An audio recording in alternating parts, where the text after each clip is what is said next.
not unique. I pledge allegiance to the flag of the United States of America and to the republic for which it stands, one nation, under God, indivisible, with liberty and justice for all. Very good. Welcome, everyone. We're here again, Dr. Brown, on a Tuesday night, and we're going to talk about budget in a little while. But right now, we will divert from our normal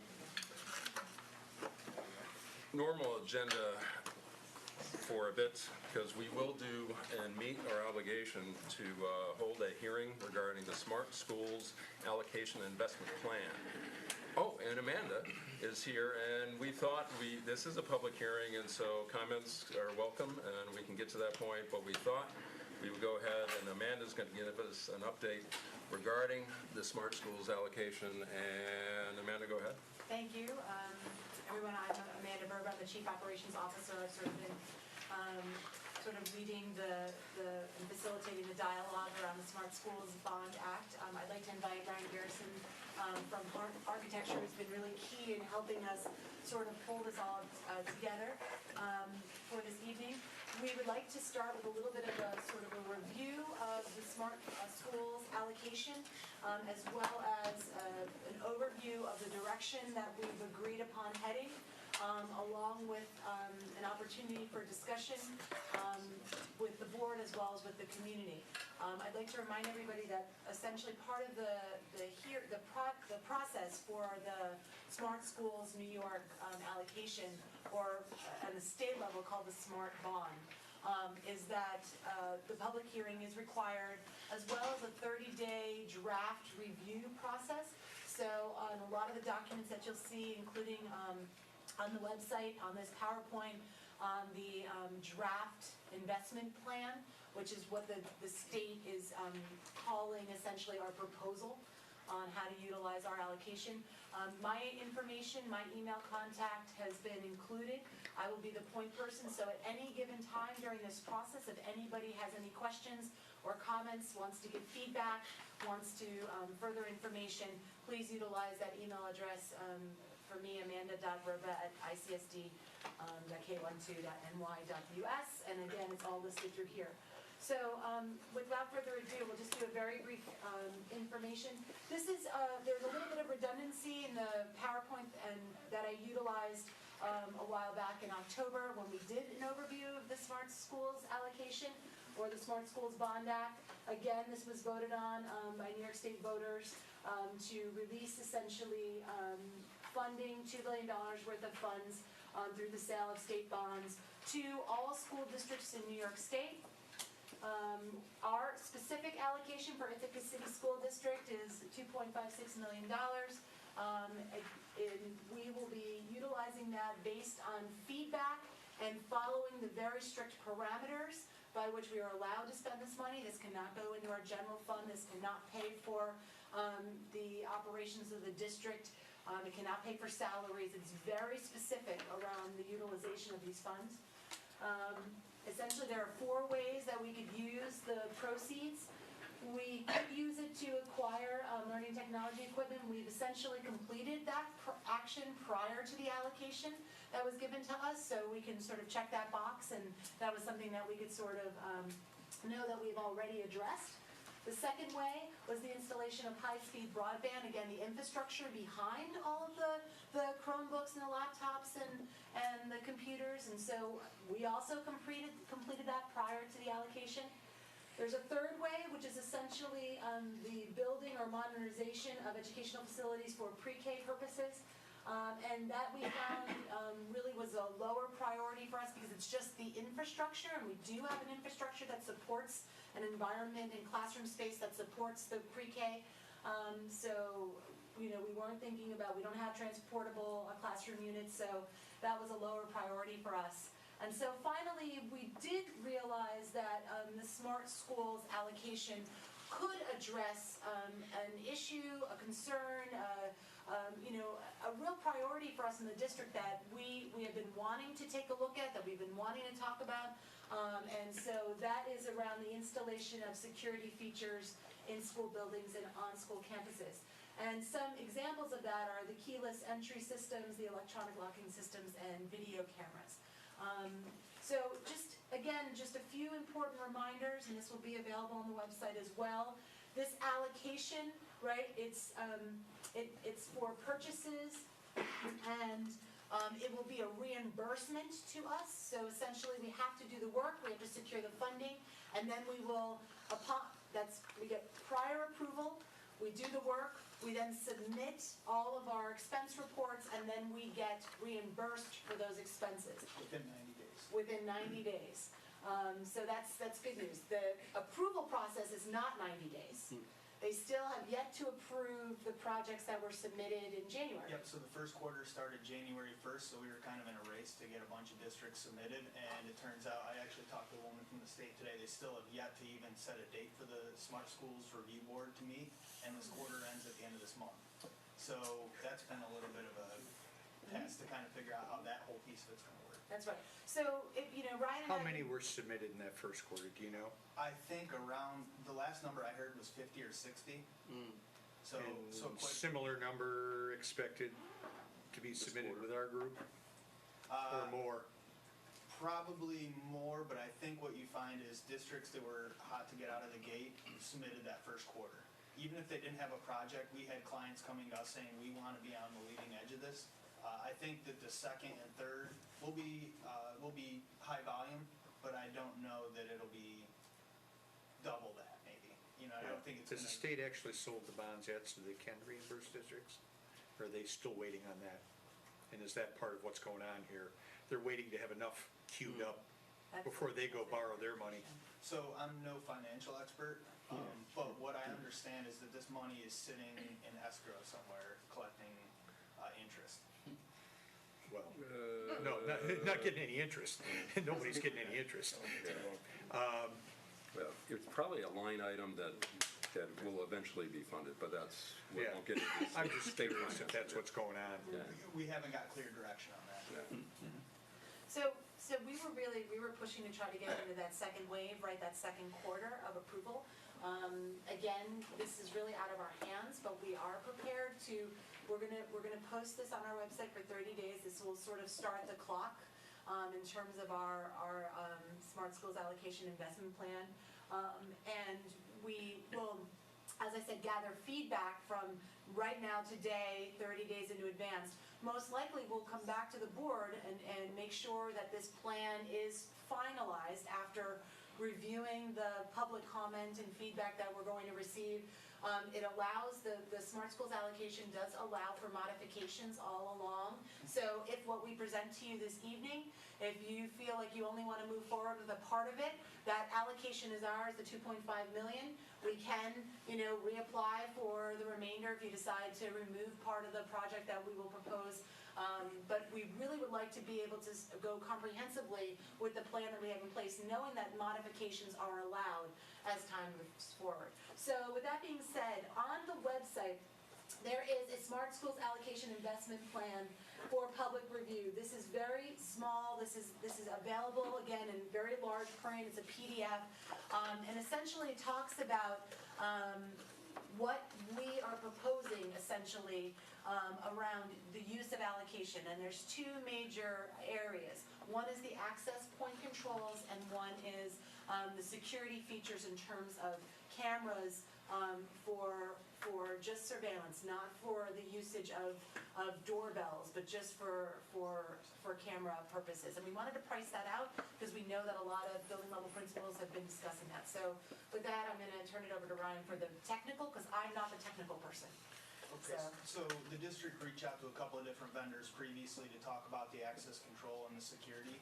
And just to kind of get to the nuts and bolts of it, essentially what's in that quote is infrastructure. So it's the actual electrified door hardware, card readers, door contacts, based on the locations the district gave us in each building.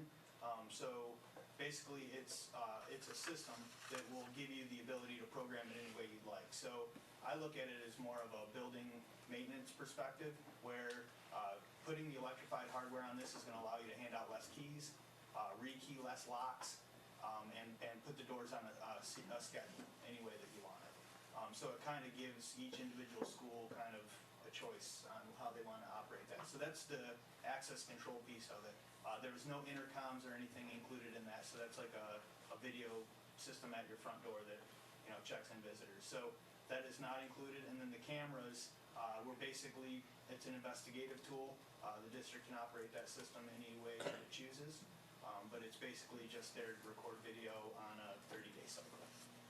And so, for the public's information, for the board as well as review, the way essentially that we got to this point with this proposal is we started pretty early. As soon as we knew that these funds were allocated to us, we cycled back to the principals and we submitted a feedback form for them to fill out. And it was really comprehensive in terms of what you would think security would be, from, you know, the very basic, like, let's have a greeter at the door, all the way forward to, you know, do we have a system to lock down your building, right? An emergency call response in some way. And so they gave us feedback. And as you know, in Ithaca, although we're one district, cultures really are very vibrant in each of the buildings, and they're very different in each of the buildings. And so we wanted to be able to approach the community with a plan that comprehensively sort of met everybody's needs without making a level of discomfort, right? We didn't want our community buildings, we realize our schools are our community buildings. We did not want to make the public feel that they were unwelcome. And we also didn't want, such a strict behavior change that we wouldn't have the adoptive, environment that we need to make this successful. And so that's why we really went for the buy-in right away. Principals were talking to their staff. We got a lot of feedback from them. It was very clear to us that especially the sort of the exterior control of the buildings, allowing for traffic in and out of the buildings, and to be able to monitoring of that was really valuable to every single building. We then went to our health and safety group at TST BOCES. They worked on each of the maps of the school, identifying the doors on those maps and what, based on their sort of study, they believed would be the proper point of access control, whether it be a key card swipe, whether it be a door that's a strike lock that could be set, based on the time of day, or whether it just be rekeyed and only a few people have access to that door. And so we vetted those with the principals. They got feedback from their buildings. After about a 3-week period, we finally came to a finalized map that the principals all put their stamp of approval on. That was then delivered to Ryan, who then, priced this out for us. And then we also, a lot of the building principals said, we'd really like to look at what the Ithaca High School and South Hill are doing around sort of the security, and we included that as well. Remember, this is modifiable, so this is not something that we have to go forward with, but we wanted to get the pricing structure now so that principals that have been requesting this and asking for this, as well as their school communities, we could move forward with that.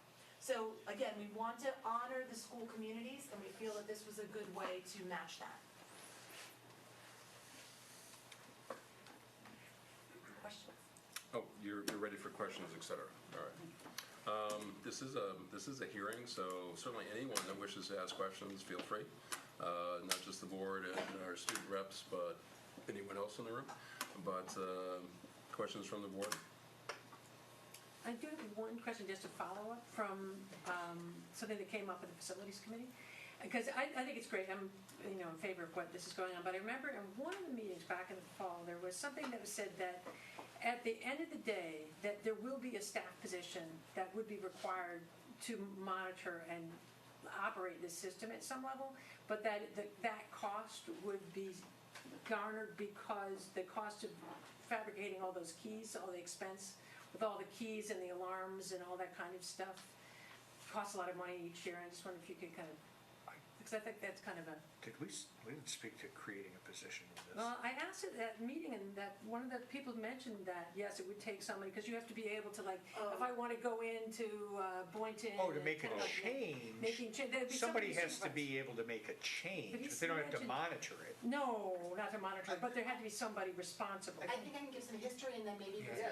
I think, and when we were talking about that at that meeting, there was, at that time, still conversation about The video looping to the front door, where somebody would actually have to ring the doorbell and then be recognized by someone at the front staff, I believe we were still at that very early stage. I could be wrong. I think what it was, I asked the question, because I said, well, what it had to do with, like, say, like somebody on a weekend knew that they were going to be in the building, and it was all this kinds of changing, that there was going to be somebody that was going to have to know how to do all The that. conversation around that. Not and all that kind of changing constantly. If you change the pattern, if the pattern is on Saturday and Sunday, only these two doors will accept your pass card, and you need to change it to be this third door, then a change had to occur. But if you don't change the pattern, Right. then nobody has to do anything.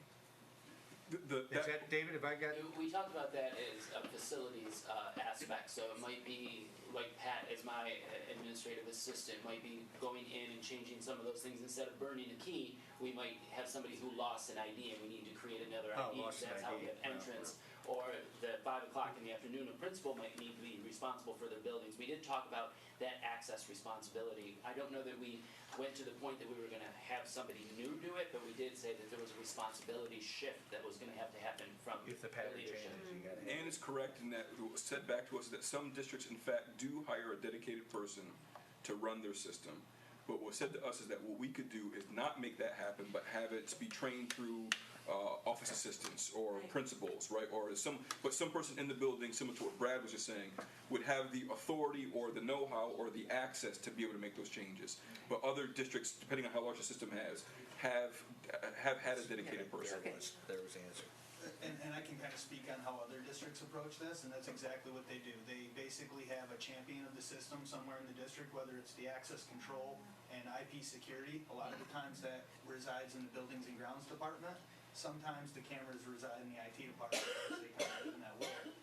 But basically, and someone would only need to be called in for major adds, moves, changes, or maintenance. Other than that, you're really gonna want someone in the district, because every one of those service calls is gonna be big bucks.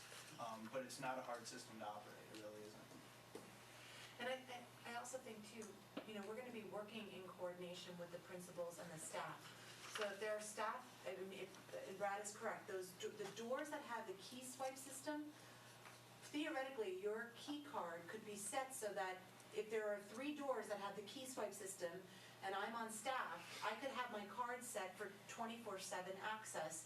And we're hoping that the alarm system would also play into this, so that when you swipe in, the alarm is off, right, and that so that's why we're trying to integrate all of these systems together. The phones are, remember, we had a presentation on the phones a while back. This will also play in, but it's not coming from this allocation. That's coming from our technology budget. And so we've been meeting with the vendors who are working on the phone system to make sure that the work that we're doing through the Smart Schools allocation is going to integrate with the work of the phone and the alarm system. And so I think, again, it'll address that staff issue, because it's that initial coding of the keys, like the cards, that's gonna be the startup, and then the management of it will be working with the staff in-house to make sure that happens. And it's probably gonna be in a very building by building. What I remember what it said also was that there was going to be a certain amount of savings as a result of this, because of the amount of keys that are out and the amount of security that has to come every time. That's The right. responses to calls to That's the right. alarm piece. That's absolutely right. More importantly, if one of those keys gets lost, that's when it really starts to cost some big bucks for the district. So definitely gonna see some cost savings there. I would assume that you guys have some of those issues. Yeah. Handing out so many keys, so. We sure do. Amanda, I do have, this is the public document, correct? That's correct. Right, if you could just speak to the last page, and just to clarify, for those who will pull this up, 2 items, it's the main entrance electronic security system, and for the dollar amount for what that may cost, and that's the $800,000 item, then the main entrance entry control system. So just clarify for folks, the main entry control system compared to the main entrance electronic security system. If you just want to make that So clear again. actually, the cameras should not be in that category. They should be in high-tech security features. Right, and so I just, so that's what I'm saying on this, and so if you could just clarify again for me. Yeah, absolutely. So that it should be in a different category. I'm not sure why it was listed there. But that'll fall under high-tech security features, which is not a streamlinable category. You can make that change. But it's just in the wrong allowable category in high-tech. It's not in streamlinable, what does that mean? I'm sorry, so Yeah, so within the high-tech. This is the public hearing part. This is helpful That's a for great us. question. So So, within the high-tech security allowable category, there's like 6 subcategories within that. One of which is main entrance electronic security system. That's the automation of the doors. Another one is what they call capital intensive security projects. And that's anything that includes heavy cabling outside of main entrances or entrances. So that has to go to SCD and get a typical Office of Facilities Planning review. Oh, so that's gonna be summer of 2018, Yes. if we're lucky. And they're current. Well, so we know that the Office of Facilities Planning is a pain and it's 10 months or whatever. They say they're getting better. You wish it was 10 months. But at least we kind of have a time frame there. The smart schools thing is the bigger question mark. If they still haven't reviewed the first quarter plans, that's essentially what they And do we have to wait to expend all of our allocation before we get reimbursed? No. My understanding is that you can submit, You can only spend what you want to spend now, and within 90 days, that amount gets reimbursed to you. But that unallocated amount never goes away. That money is there until a law repeals it. So next year. we want to try to get in on the first or Yes, second exactly. quarter, right? We want to. That is move why this- we wanted to have our hearing and start the That's right. clock, correct? And that's That's why right. we're doing this That's tonight. right. Sean, go ahead. So, my concern, first of all, absolutely, we've been having conversations about possible allocations for this funds, talking to principals and building folks and teachers and students, and the idea of the doors makes complete sense of me having that conversation. I continue to not be as sold on the role of cameras for a number of reasons, and I feel this is the appropriate forum to raise that as well. Part of it is just sort of the over-intensification of cameras in every possible public space that we can imagine. And second of all, I keep hearing this as a possible security measure, but I'm not sure that cameras provide the kind of security that oftentimes people think that they do. So I'd like to have a little bit more information about how many cameras we're talking about in each building. Are we talking about that we're going to now be filming in every possible public space? Are we talking about just main entrances or particular doors or whatever the case may be? That I have still not heard a pedagogical strong rationale for fully camered schools. Even while I understand that they play a role, right, for families and for folks as well. Yep. So cameras are used in different ways, and more as an investigative tool than anything else. That's what you'll find in districts. They don't have people to pay to sit and watch the cameras, so it's pretty typical for that to become an investigative tool, right? To go back and see if who did something. With that said, the total amount of cameras that Anise had given the district was a total. I would guess that that's going to be pretty comprehensive as far as coverage goes. I can get you a breakdown per school, probably working with the vendor. I'm not sure that's my role as a board member to tell schools what they can have, but I want to have that conversation. I want buildings to have that convecation as well. To think a little more intently before we just start slapping cameras up in places and filming folks. Yep. To think about what we're trying to accomplish, what kind of community we're trying to build. So I think there's a balance between being safe and being investigative and invading people's privacy as well. And I think what's nice about the process too is that the way Smart Schools is set up, we really have to get this information out to the public and allow them to comment, not just today, but over the 30-day web posting of this plan. So. But it doesn't include specifics like how many, if we're talking about 2 cameras in a school, that's one thing. If you're talking about 40 cameras in a school, I may have a different response to the plan. So if I don't have the specifics, then I don't know how to respond. No, that's a good We point. can add that, we can absolutely add that, and I think that's why I would like to encourage sort of the frequency of visiting the Smart Schools allocation website. As we gather more information, we can get more specifics as questions come up. I would like to be able to develop sort of like a frequently asked question part that Jen and I can continue to update, every few days. And we can get you the information. And again, remember we can adapt this to our needs. So if we just wanted to go forward with the 1.73 million for the entry controls at this point in time, we can do that. And, you know, if there are two buildings that are very strong that come back and say, no, we really want those video games, and here's why, maybe we move forward with those at this point in time. For us, you know, we really wanted to be comprehensive because we wanted to make sure that if we were gonna be opening walls or putting in wiring, that we got the approval in advance, knowing the delay at State Ed. And so we did want to get out a little bit ahead, but we also recognize the individuality of all the buildings. Couple of questions.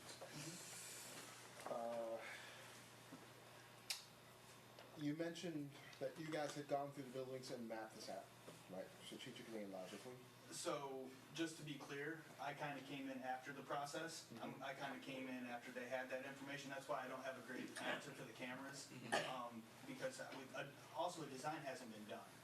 They went through and kind of did takeoff and came up with some estimates, and this is an estimated quantity. Okay. So I can't speak so much to that. There's not a schematic somewhere that we could post now that shows in a building. You won't want to do that. And just Oh, for some of them are security. gonna be hidden? Well, no. You don't want to show the entry points, and you wouldn't want to show public where locations might be. Mainly because the cameras and what type of access point control you have. Because our security advisors will advise against that, because obviously if you wanted to create a harmful situation, you would have your blueprint right in front of you as to what that would look like, if you really truly wanted to intend harm. That's interesting. And I actually made the error, because I was sharing maps, you know, and just thinking this was just public information, right?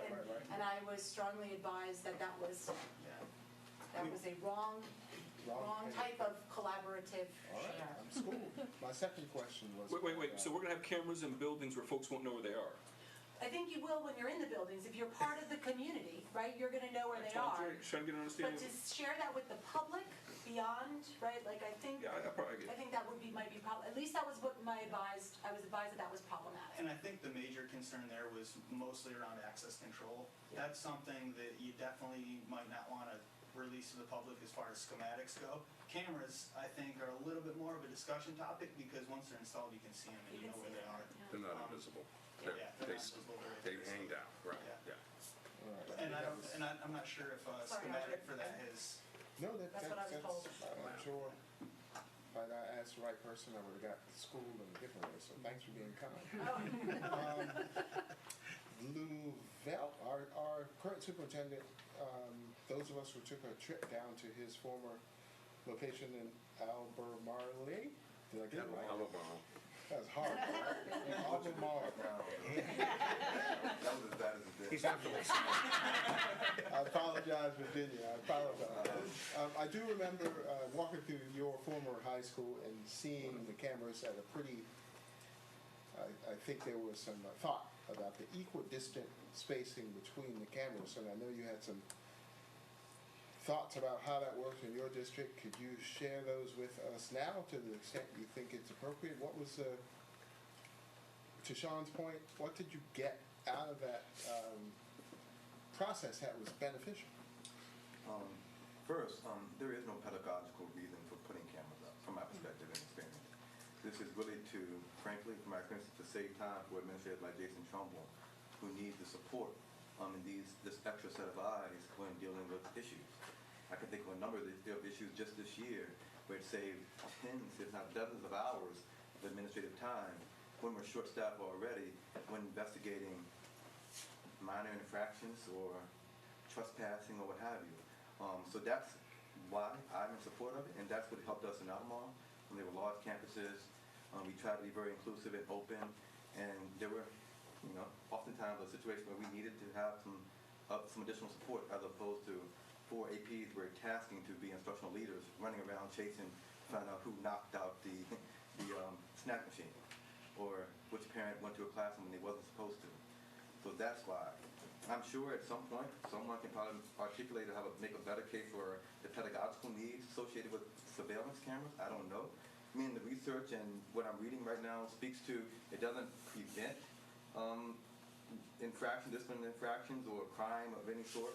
It really is for investigative purposes only. So a lot of people in my role are trying to say that it will prevent things or curb referrals. It doesn't do that, and we aren't saying that it will do that. It really is to protect and save the town of Brown social leaders from my perspective. And I think I might be able to add a little bit to that. I mean, when you get into the design of the camera system, there are some specifics that you want to look at depending on what type of building it's in. For instance, with security cameras, we try to get the entrances of elementary schools and the exteriors of elementary schools and playgrounds. We really focus on those school buildings a little bit differently than we would a high school or a middle school, where some of their problems end up being more internal, but you want to cover the exterior too. So there's that when you get into it, there's definitely some guidelines that you kind of follow, and then, you know, through the design process, weed it all out. But I don't know if that kind of added to your answer. And the culture we created, and I mean, you probably heard young people respond to your question about, so why don't you take this laptop or this iPhone? That had nothing to do with the cameras. I think they responded with this part of the culture here we established, which I see happening in our high school now too. The culture of love and appreciation of one another is what's going to keep folks from stealing, not the camera that they know where it is. I just want to say I appreciate the honesty in that response. If that makes sense, if that's something we can get around and have a conversation about, what does it mean for our administrators, right? The amount of time, the fact that it costs money, that's something real, which also then means that we might think differently about where the cameras are positioned at as well, as opposed to trying to make an argument that doesn't really fly or doesn't really make sense. So I appreciate the honesty in the response. Chris, you're someone who works in an industry that uses a lot of cameras for surveillance, and it does not deter bad behavior. But it does require people who know how to use them, especially if the more advanced you get and you have to backtrack and go through time and history and tie things in sequentially. How do we manage that? So there's a couple of different ways to manage that, depending on who your vendor ends up being. It could be in the comfort zone of your IT person. It could be in the comfort zone of your maintenance person, buildings and grounds person. So I think that kind of ends up with you guys, but these vendors are more than happy to provide training to expert level. These are the ones that we recommend working with. And that's really the way we take that on. In other districts that we work with in the area, they've taken this to the point where they really, they work with day automation, and they hardly ever work with day unless something major needs to happen to the system. They've got their guy up there to training. The vendors are more than happy to provide training. The manufacturers are more than happy to provide training. So that's how I typically see districts deal with it, but it's usually someone in the district that champions it. Does that answer your question? Yes. And we've learned a lot too from, you know, the bus videos. So we have on all of our buses, video cameras. That is only enhanced. It's actually gone from one location to multiple locations to now even exterior. We've learned it's included GPS, so we know how fast buses are going and where they're going and how quickly they're taking a turn. And so all of that, again, I've never worked with any of these products or vendors where the PD is the requirement, actually, because if we don't train our staff properly, they find that, you know, we tend to then complain about them as a vendor when in fact their products is perfectly fine. We just as humans didn't learn how to use it. And so there's always been on every one of these levels a requirement of, and never a limitation on who's going to get trained, which is really great. So, you know, and I think we're learning too from the high school, we're learning from South Hill as well. So that's why we intentionally did those pilots, so we could be better able to answer those questions and the amount of staff time that it takes around that. So I think this could be something that we could sort of maybe invite both Samantha Little, the principal of South Hill, and Jason Trumbull, the principal of the high school, to come in and maybe talk to us when we're getting more toward the final of the project, because you'll have a few months under your belt. So. I just trying to figure out the format. You kept saying it was an open forum discussion. Couldn't agree more with Dr. Brown in terms of kind of the pedagogical sense, not driving this more than the human hours and why it's important to have them on the buses and focus on the road. But I'm thinking about the few occasions that we've had so far since the upgrade of the cameras at the high school, and they have created some learning opportunities for our young people. When I think of a couple of instances of vandalism that we've gone back and identified young people that we've been able to support, so it hasn't been like a speeding ticket thing, say here's your $50 fine and you're out. It's been more like let's go back and figure out how to help this young person. And so I think there's many conversations that we're having along those lines that, whereas before we might feel violated and think that we'll never catch up to the behavior or action. But not the best example, but just thinking about how some of those things have been able to be remedied, and working with young people that are, they can't find their keys or lost them, or their laptop or something along those way that's helped us out. But I can't stress enough the amount of times and the amount of investigative hours that it saves our staff. And Jason, this is an open forum, so glad to have you weigh in. That's not an issue. Any other comments, students, anyone at the table? Anyone? You're at the table. Feel free. I think the students will be all up with that. I will say, not speaking personally for myself, but several students in the school and colleagues that I know, it sort of was interesting to see the cameras because many people didn't notice them at first, which I think sort of speaks to the placement thing. It became, it would be sort of discussions where we go, oh, you noticed the new cameras up, and we would look very confused, and what are their cameras, like when would they up, and I think I would agree. Certainly I don't speak from Mr. Trumbull's perspective, but I can imagine it would be very helpful in finding lost items, reducing teacher hours. And I think the slight cost of that is making some students feel a little more watched, because prior to that we haven't had anything like that. And I remember from personal experience going to a high school on Long Island, very close to New York, and they had a lot of cameras. And the first thing you went in and you thought was like, wow, we're really being watched, and there's this huge presence of the school. And I think the one change has been really feeling that presence a lot more of the district and the school. I can't say that it's affected behavior, but I think some people are concerned about that. And I think that's a price that's probably going to have to be paid, because it is, of course, important, not security, but also just general aid and expediting of education and functioning of the school district. But I will say that from the student perspective, I think that's the one thing that comes out more than anything else. I don't think the students are paying as much attention to, oh, I can find my keys, or oh, like, we can stop vandalism and increase community. I think the first thing in the students' mind is they're watching. Jason, go ahead. Yeah, I appreciate Max's comment, and I'll say it here publicly to students, said it in Tatler, and say it to folks here, we don't have people sitting watching the cameras. We don't have time to do that, frankly. But there's no worse conversation than when a family member comes in, or fire alarm's been pulled, and frankly, having led up to this, up until 2 weeks ago when the cameras are active, the cameras that we actually have were a restoration of some of the old analog things. We've been high school for over a dozen years. This head cameras, they just don't function. So when a family member comes in and says, my kid's car got keyed or something happened, and we say, well, we don't have cameras, we can't backtrack the log. It's a tough conversation to have with people, but so we aren't watching in an active sense. There's another piece I had. Escapes me for the moment. I did see the article in the Tatler. It was interesting. It was good to get an update. Tatler's always well written. Go ahead, Jason.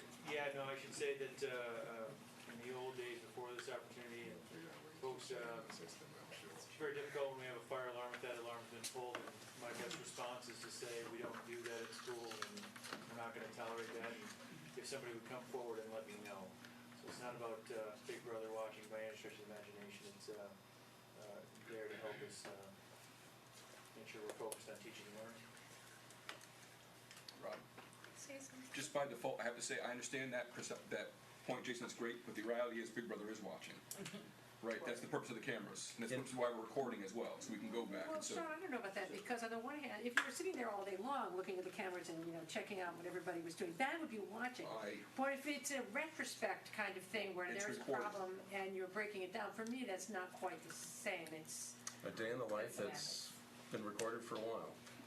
What's the... or forever, as most folks will tell you in IT. If it's recorded, someone can grab it someplace. Currently now, Depends on the system. Jason, currently now, I mean, it's stored for a bit, but then falls off. It really depends on your storage. Right now, they're at 2 weeks. Typically, we want a district more at like 30 days. That's more in our ballpark, but that gets expensive too. And as you add cameras, it gets more and more expensive.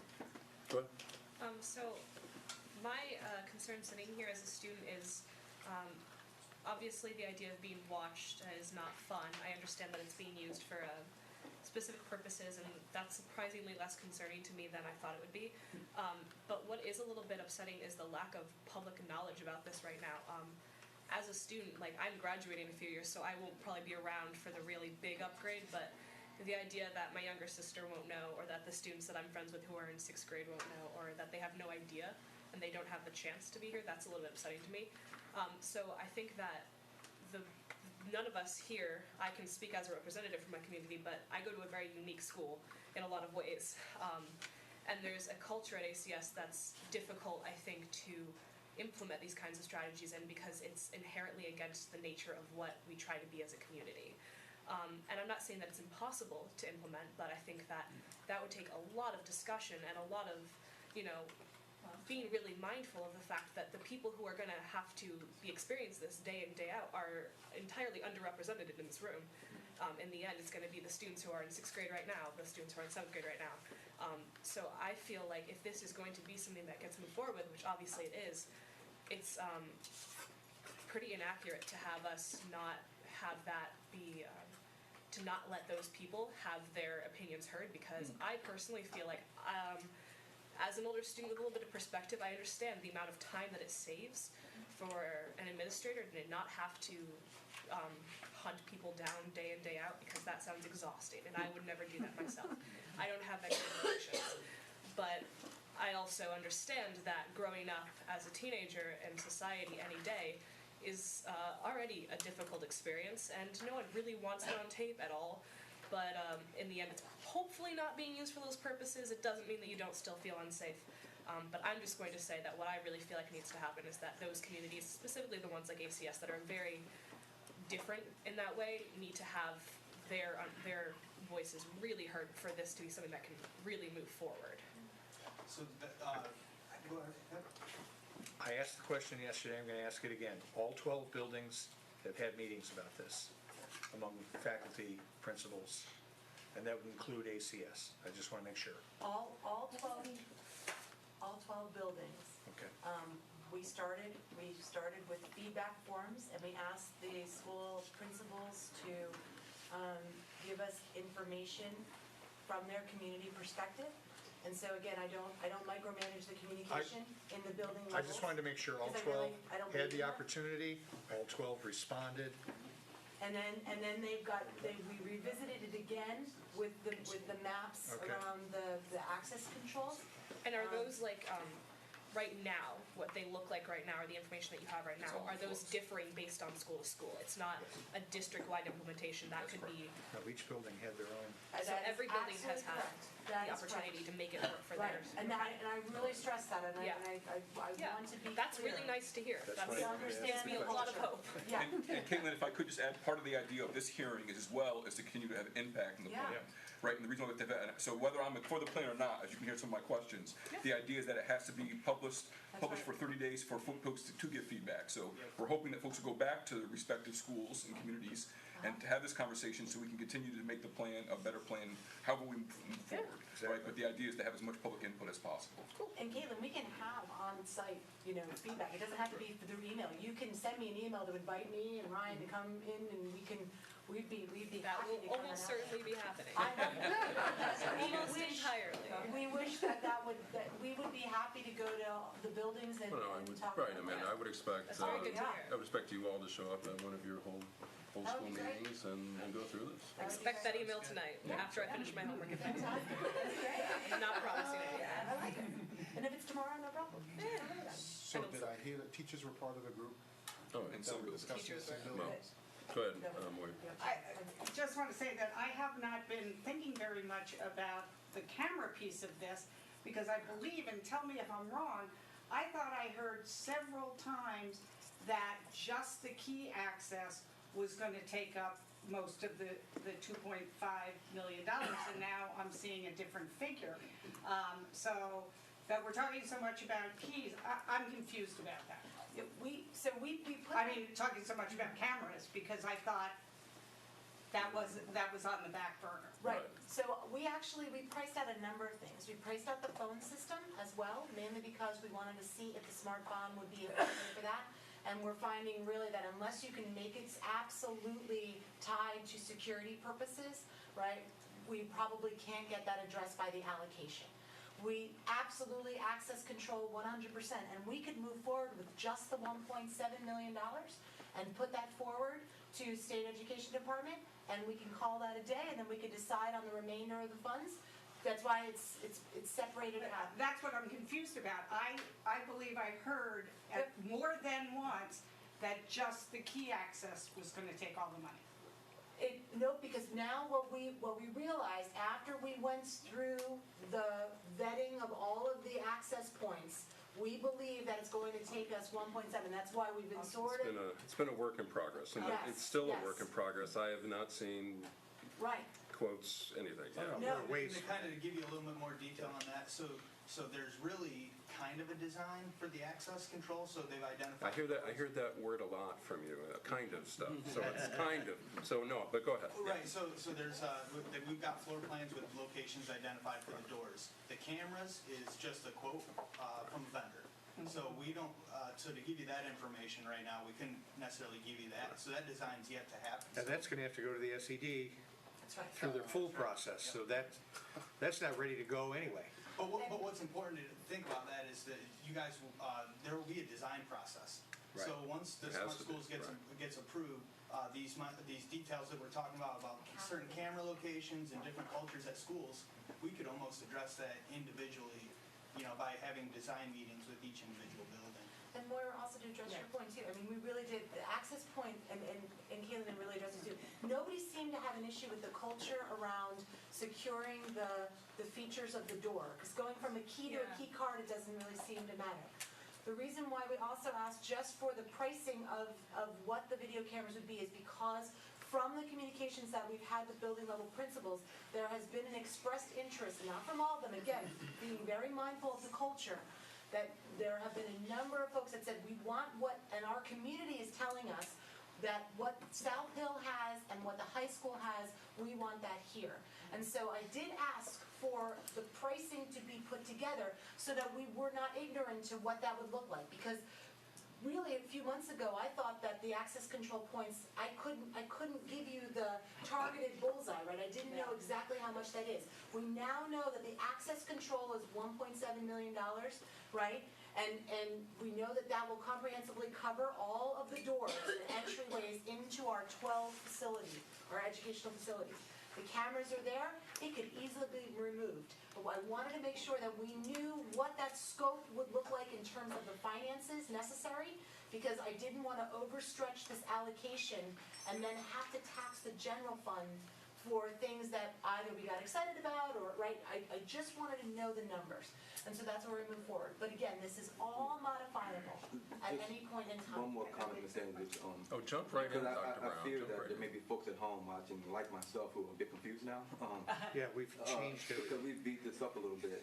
But I'm sitting here, and I'm eerily remembering a conversation we had about 5.5 years ago.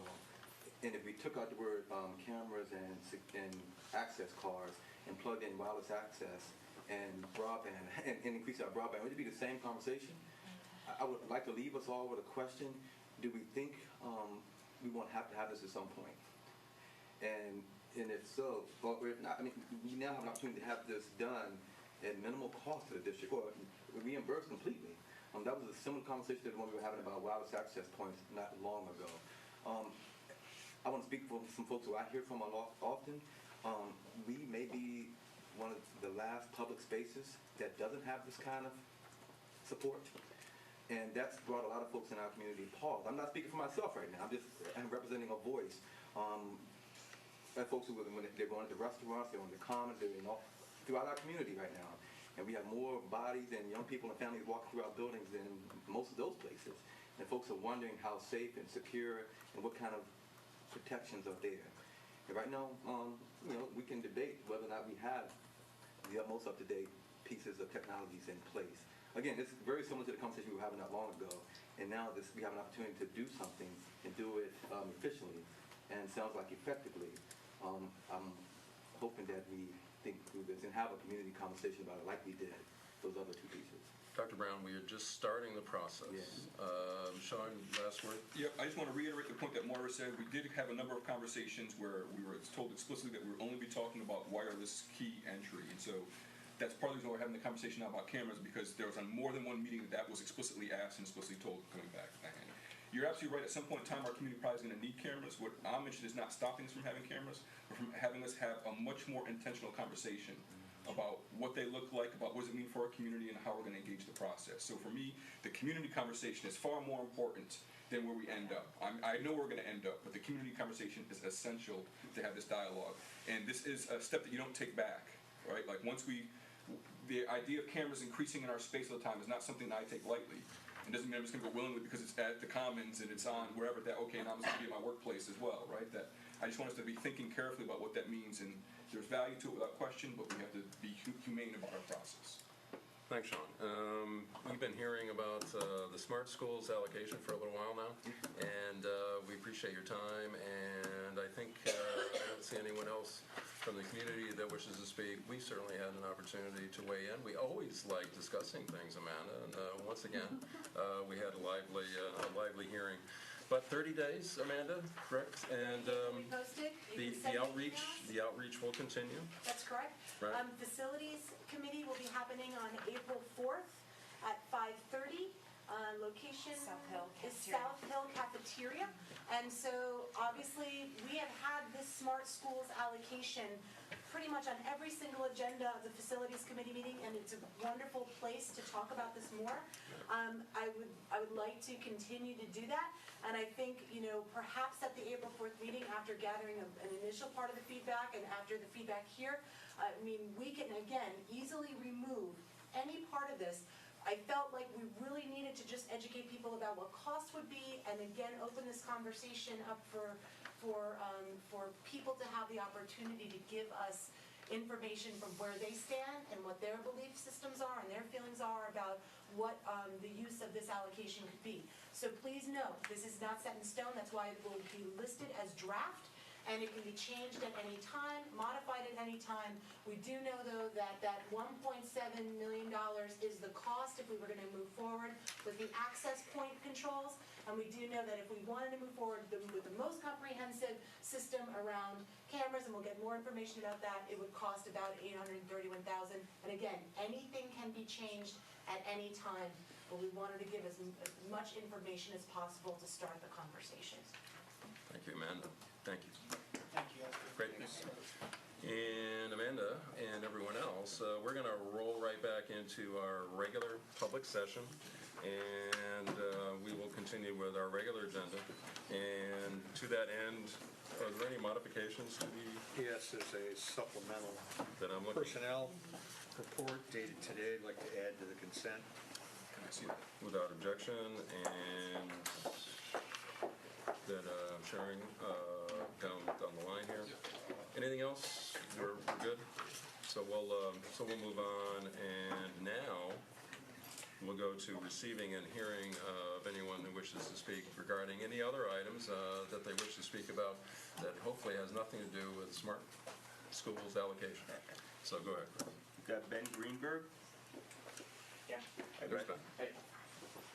I'm the new executive director for the Ithaca Festival, and we submitted paperwork to use Marcos Flats, the park across the street from GIAC, and we've been talking a little bit about it. I just wanted to communicate a little bit more about the intention of why we're there and the impact if we're able to use the grass versus if we're not able to use the grass.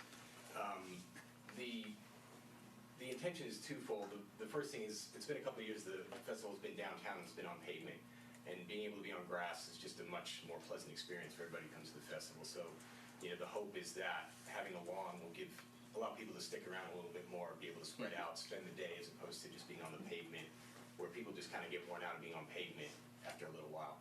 The other thing is that the GIAC Festival typically takes place the weekend after the Ithaca Festival, and we're going to merge the two festivals this year. So the GIAC Festival is going to fold in to the Ithaca Festival, and so the intention is to have a stage in that field, and we're just kind of looking to supercharge what GIAC has been doing, and so there'll be a couple hours of programming with kids from GIAC on the stage, And also then we'll blend it with some Ithaca Festival programming where we'll have some of the bigger bands around that will play in the parks. In Redmond Band, which is typically a paid event, will be playing free on that stage, and a couple of the other of the larger acts. So it'd be a nice, it could just be a really nice scene there. And we've been communicating a little bit about some of the potential issues of using the field, alcohol, and tobacco use because it's school property. We will have security that can address it. There'll be that certainly won't be allowed. We'll have plenty of security around and announcements and signage that won't be allowed on the property. And the other issue is that just this past week they're making an infield for a nice softball field or baseball field at the park.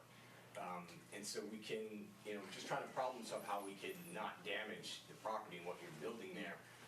It would be okay for us. We don't really need to use the infield. We can barricade that infield so that people aren't allowed on there. And we can just kind of keep the stage to the outfield just to minimize the impact on the lawn. And we're perfectly willing to be liable for any damage that we do to the grass while we use it. The big issue is that if we move off the lawn, not only aesthetically for the people who come to the event to see the music, but if we're on the street, if we move the stage to the street or to the parking lot that's kind of behind the pool, the bigger bands that we want to bring into the park at that point, it just doesn't become a very nice place for them to play, and it's going to be harder to get them to play, and then we kind of lose that ability to have the supercharged event. It would kind of deflate what the intention is of us being down there. So it's a really important piece to the festival to me. So we're still kind of in open form, so we're talking Sim and the Gum Poets, perhaps on the grass there. Correct, yeah. And Washington Park is too far away from GIAC. Obviously, that's city property, very nice grass down there, but that's A lot of nice grass there. another block away that you don't want to go down to. Well, we're also, the original idea came from the GIAC Festival. They're going to use the building. There's going to be an art gallery in the gym. We're going to have basketball in the park. The pool's going to be open. There's vending right there.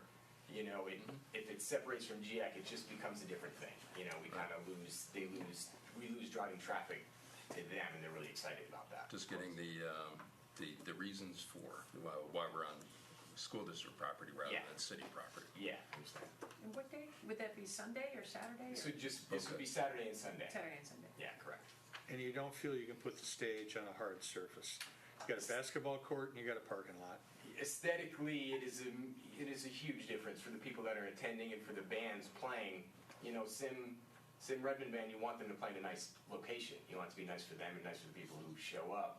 And putting them in a parking lot, they're just kind of, it's not a great thing for me to ask of them. It's not. And putting the stage on the basketball court isn't going to work? We're going to have basketball going on the basketball court, actually, during the weekend. The district's What kind of a bond are you going to post for repairs? We've just kind of been discussing that. We haven't thrown figures around of what potential damage, but we've been on. The festival's had a stage and has had thousands of people at Stewart Park for years, and we've been in Stewart Park for years, and we haven't damaged the ground. Having a stage and higher traffic doesn't mean the lawn is going to be destroyed.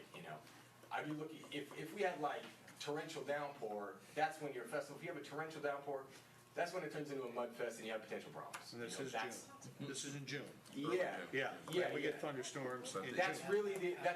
That's really the time when you're looking at potential damage to the property. The stage itself is a raised stage, correct? You're going to be up. The stage itself isn't going to damage the grass. Exactly. The equipment's got to be up. And correct. Okay. Seemingly that's what you would do.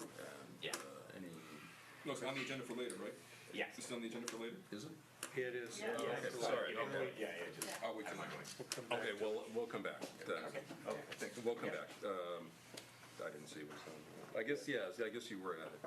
So thank you, but don't go away. All right. So, and I don't think anyone else signed up, so we'll keep moving. Unless anybody wants to. You're good. All right.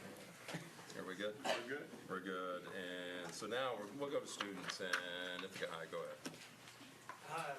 Last weekend, 2 teams of Ithaca High School students competed in the United States Programming Olympiad contest, and the 2 teams from Ithaca took 2nd and 3rd place.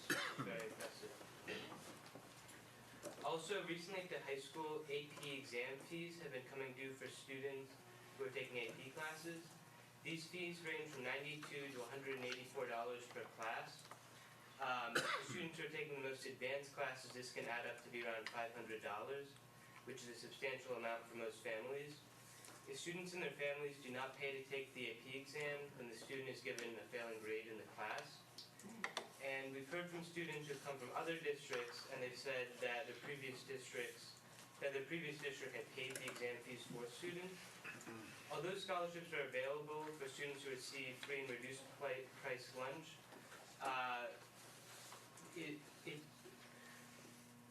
the idea of students having to pay or apply for a scholarship to take classes in their own school seems to run counter to the spirit of a free public education.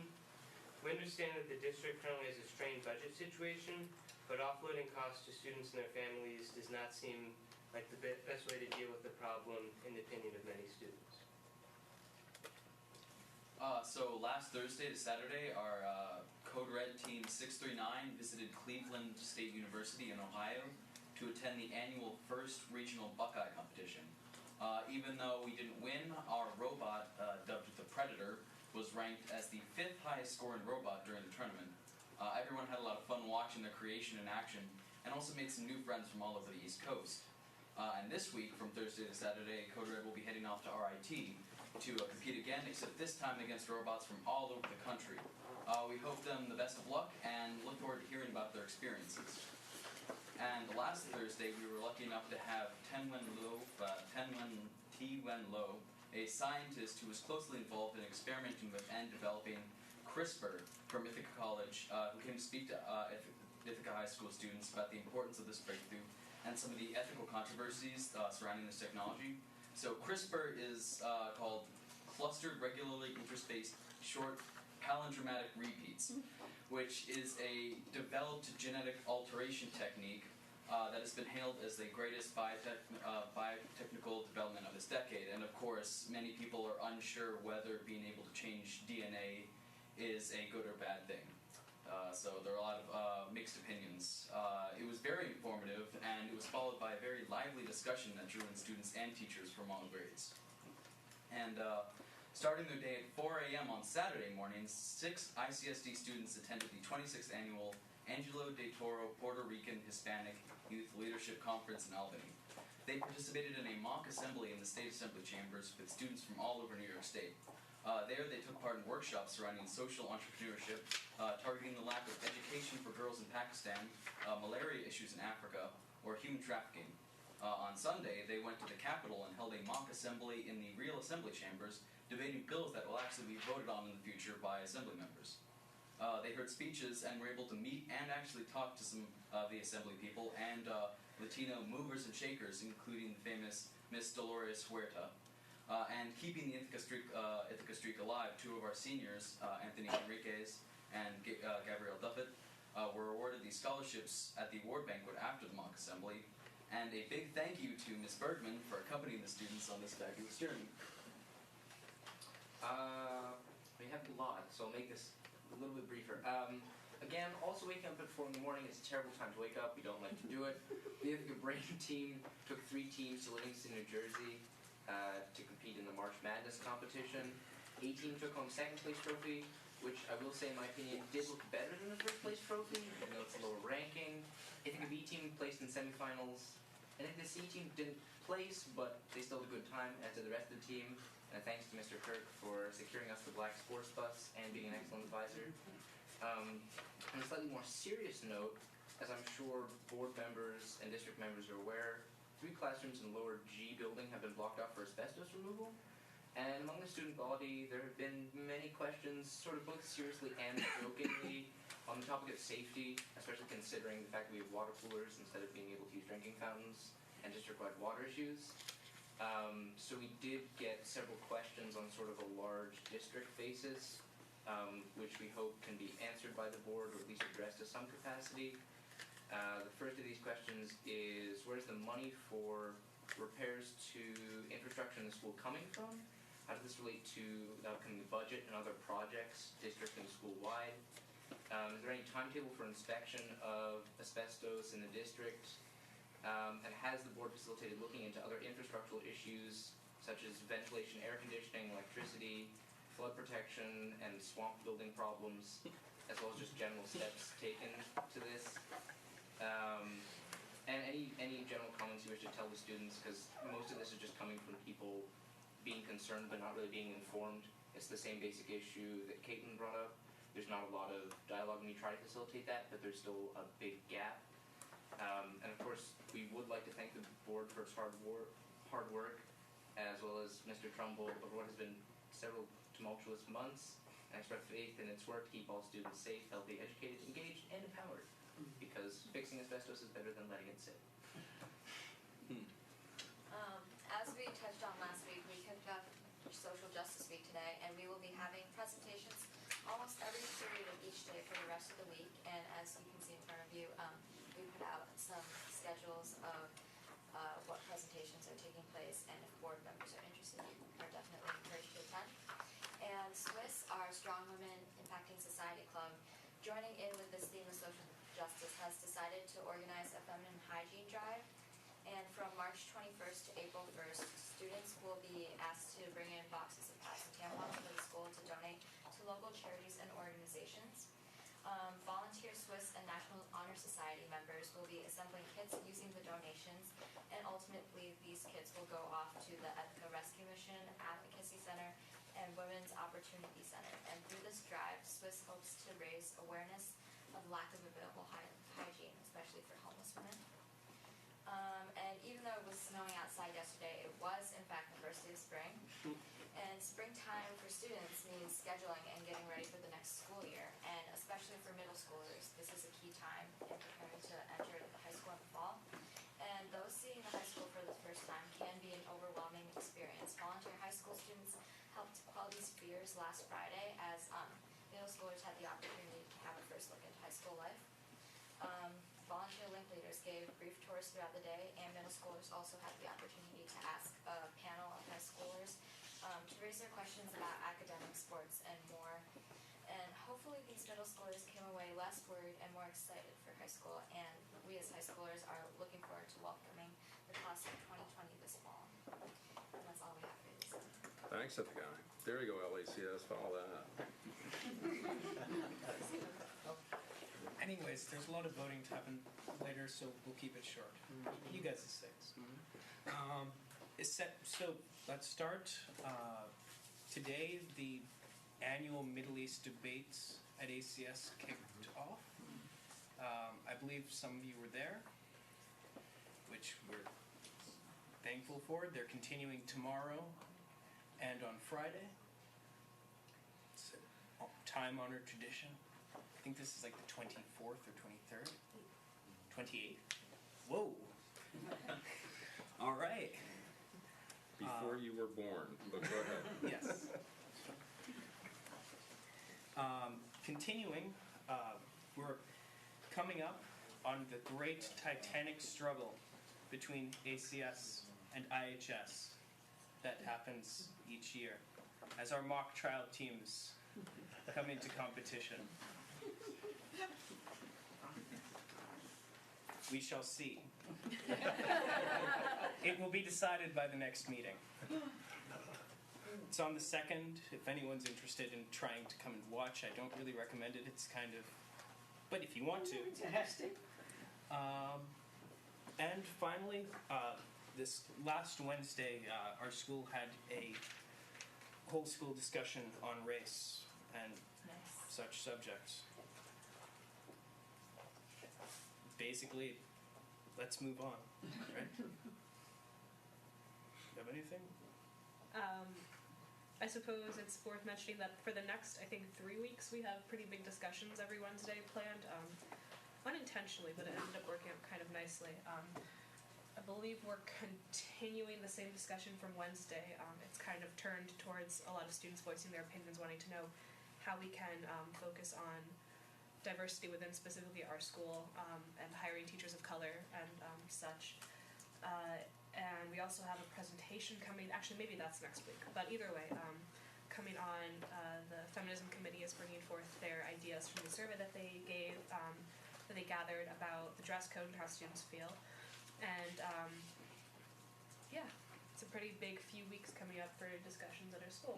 Yes. But yeah, it's been good. You guys should come visit ACS, pretty fun. What time on Friday? Uh, Are you doing the Middle Eastern? Yeah, Middle Eastern babes. they're first and second period, so they go until about 10:45-ish each day. They're also tomorrow until about 5:30, I believe. There's some Yeah. afternoon sessions. Yeah, I'll be joining them as a returning student. It'll be Afternoon fun. sessions. Yeah. So yeah, that's about it. And speaking of moving on, board responses.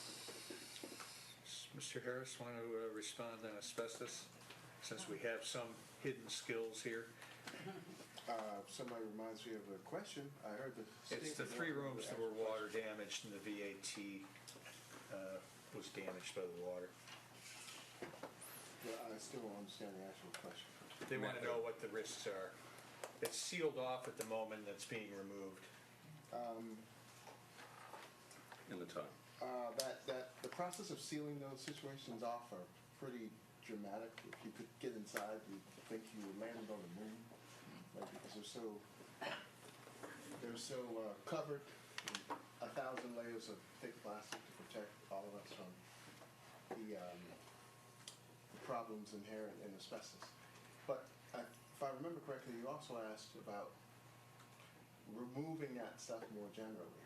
And because it's such a potential lockability, given that when there are people around, we normally have a pretty aggressive schedule to getting that stuff out as we can in the summer times. So if you ever had nothing better to do than come back on a summer day, we probably could run you around to 16 projects where they're taking down tiles, and they're taking down windows, and they're taking down door frames, and piping, and all this stuff that you guys don't get to see, but you live with. So it is a pretty aggressive schedule. The whole purpose of that schedule is to prevent accidents like this, but federal and state regulations are pretty stringent about the removal process. So unless there's a drastic breakdown in safety protocols, the students and the teachers in that area, and staff members, shouldn't have anything to worry about. A couple things you could probably add to that. Yeah. Some of the things in terms of the questions you're asking, one, New York State mandates that every 5 years, districts undergo what they call a building condition survey, which Ithaca City School District is just undergoing, and our results will be sent to NYSED by June, if I'm not mistaken, when it has to be in. So that means we will have reviewed, or we will hired other folks to review every single aspect of our building, right? The heating and ventilation, the windows, the electricity, the plumbing, and including things like, if they're highly visible, any concerns for hazardous material, right? So there's been times which, as others said, that we've had to replace windows because the caulking we've known to be hazardous. I would dare say, this is me speaking not as an expert, but there's a good deal of hazardous material probably in all of our buildings. And if it's not disrupted for the most part, we're recommended to leave it be. What happened at the high school is the flooding disrupted the tiles, loosened them, and then it becomes a problem. So those rooms are cordoned off until the next break, in which we will actually remediate all that space, which means hazmats, right? Like, it'll be remediated, and that's coming up for those spaces. It's actually completed. Is it really? Oh, It sorry. is, and the air quality test was done today, and it's the G building's been cleared, so now they just have to lay the new tiles. Fantastic. And they're asbestos free. Absolutely. So the question is, do we pay attention to it? Absolutely. Like, how it's a priority of, without question, something that people pay attention to. We're mandated by state to be looking for some of these things, and as it comes to us, we have good facilities crews to be sort of making it happen. In terms of where the money comes, Amanda, you want? I can answer some of this. Brad, go ahead. Yeah, I'm happy to come meet with any group of high school students who want to talk about it. I'd be happy to come over. That's not a problem at all. I think Sean would probably be happy to join me as well to talk about it. I mean, as far as I think the question really on the finance side was, is it going to impact you? Are we going to take away teachers or courses or something? Because I think was the real root of your question. I mean, at this point, no. We don't think, nothing that's happened this year is going to cause anything like that. You had the electrical surge, you'll recall that. We actually got some of that paid by insurance. We've now had the water damage, some of that will be paid by insurance as well. And of course, the water situation, at this point, we're just in the process of hiring an engineer to start working on that. I think you should get used to certified bottled water. What we're learning is that that may be the answer, long-term. That rather than tear apart every pipe in the building and replace it. Without Remember, we've guarantee. got 12 buildings. Without guarantee. Without a guarantee that it's going to change it dramatically. So I think you might want to get used to the bottled water. That's a minor impact on the budget. And back to the asbestos, David, the issue was flooding in the floor tiles, correct? Correct, because it was that weekend where it got very, very cold, like -30. The pipes froze. There was a breakdown of the system, and that started to move the water. When it was frozen, they burst the pipes, and the tiles got Right. So dislodged. typically, a tile that looks like this, essentially, that's in this room. And this tile may or may not have asbestos in it, probably does not. But older tile may. And so the recommendation is to not remove that tile, not take out a piece here and there, eventually replace all the tile, but it's better to leave it in place than to start peeling it up. Otherwise, you have to go through the full remediation process and shut that building down when you do that. Shut down that wing. So there's no inherent danger to walk on a tile that is old. It is when you start pulling it up and replacing it. And so the water damage caused damage in some of the tiles, so they're just going to replace all of it, taking that opportunity. We looked at both options. Would we just replace a couple of the tiles? And at that point, we weren't sure if they were going to keep buckling. So it was better knowing that future asbestos issues, let's just mitigate those rooms. And we actually researched any of the other nearby rooms to see if there was any chance that those were going to also buckle. We don't know for a fact, but we looked at it. So we took many of the rooms. One room was a partial fix. Every other room is going to retile the entire room. Asbestos is an issue when it goes airborne. It's the fibers that are inhaled, whether through insulation. The folks that used to work on ships and all that, World War II and 1950s, and there's been obviously serious issues with asbestos, and that's why it's been removed systematically throughout any public buildings. And it's a great product. You can't burn. It doesn't burn, right? So they use it on ships, and it was trying to save lives, right? That's the issue. It was a miracle product. Right. Save lives, right? Yeah. But anyway, so that's a bunch of info, and I would get Sean and Brad. Well, I suppose I could show up, but you got Sean and Brad, you don't need me. But board members are more than happy to come and just reach out. Can you come and see us at this time? And glad to answer any questions about, frankly, anything to do with the district. So any other board responses before we... Just the social justice presentations, are they all in York? Yes. And second, on the issue of the high cost of AP exams, I think that there really needs to be a conversation with students, parents, faculty, administration in the building about that requirement that if you're enrolled in an AP class that you have to take the exam. And I think there's a lot to be discussed there about why somebody would or would not take the exam. And so I think that definitely is a place to start. And Pat? Well, just along the lines of AP, I don't think that it's common nationwide and worldwide that school districts do in fact pick up the costs, that public schools pick up the costs of these, and I think that's probably the exception rather than the rule. It's a district policy, not an AP policy. The students are forced to take the exams, and in fact, according to AP, you don't even have to take the class to take the exam. If you don't take the exams, you will not get AP credit.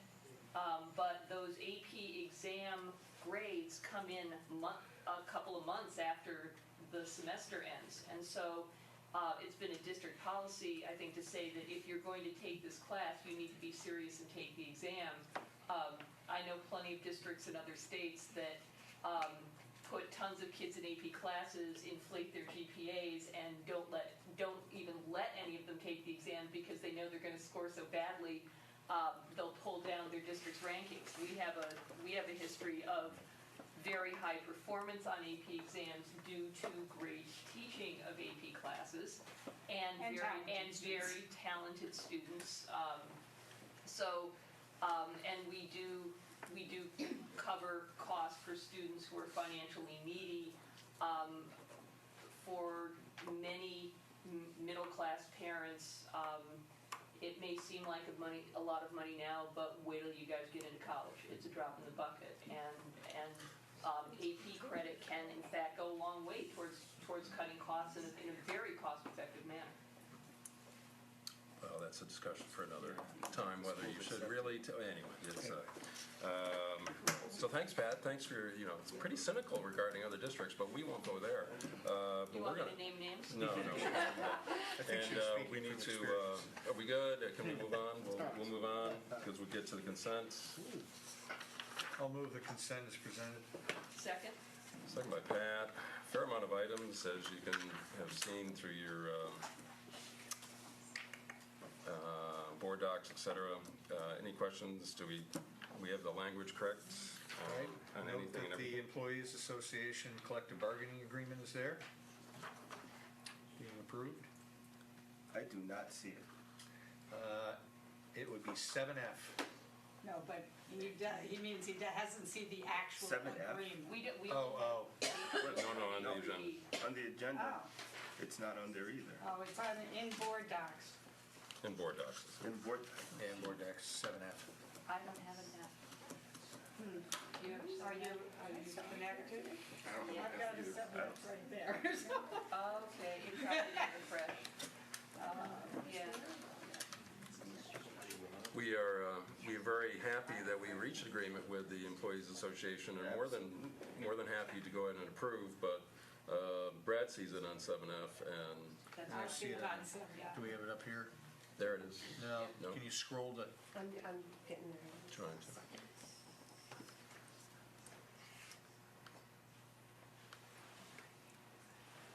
There you are. There you go.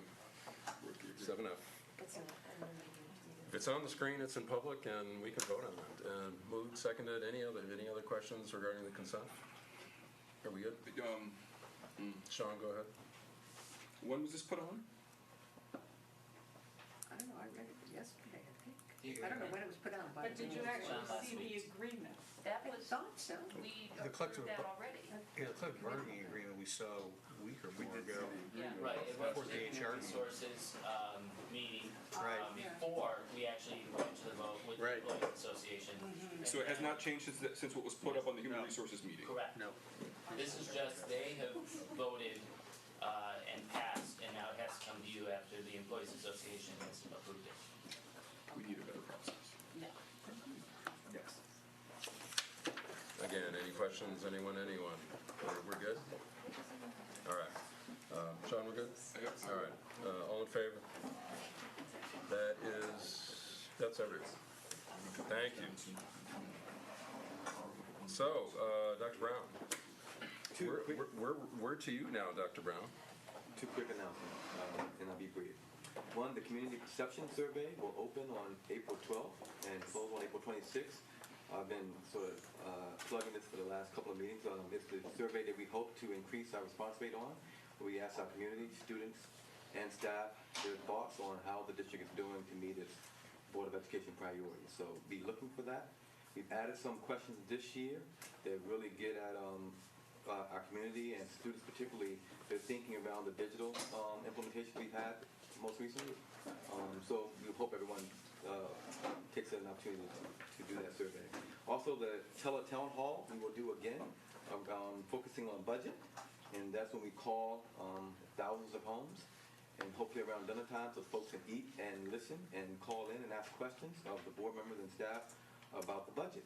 We're going to try some things differently this year. We're going to send out invites, and we hope folks will register for the event and receive updates and reminders for weeks, many of those flooding your inbox.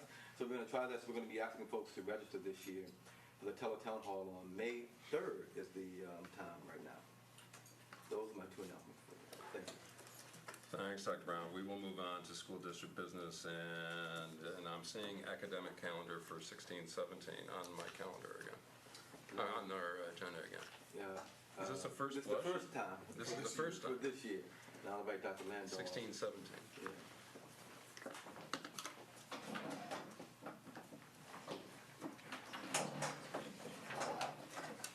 Yeah. The proposed calendar's just there for a first look tonight, so just an overview of the calendar.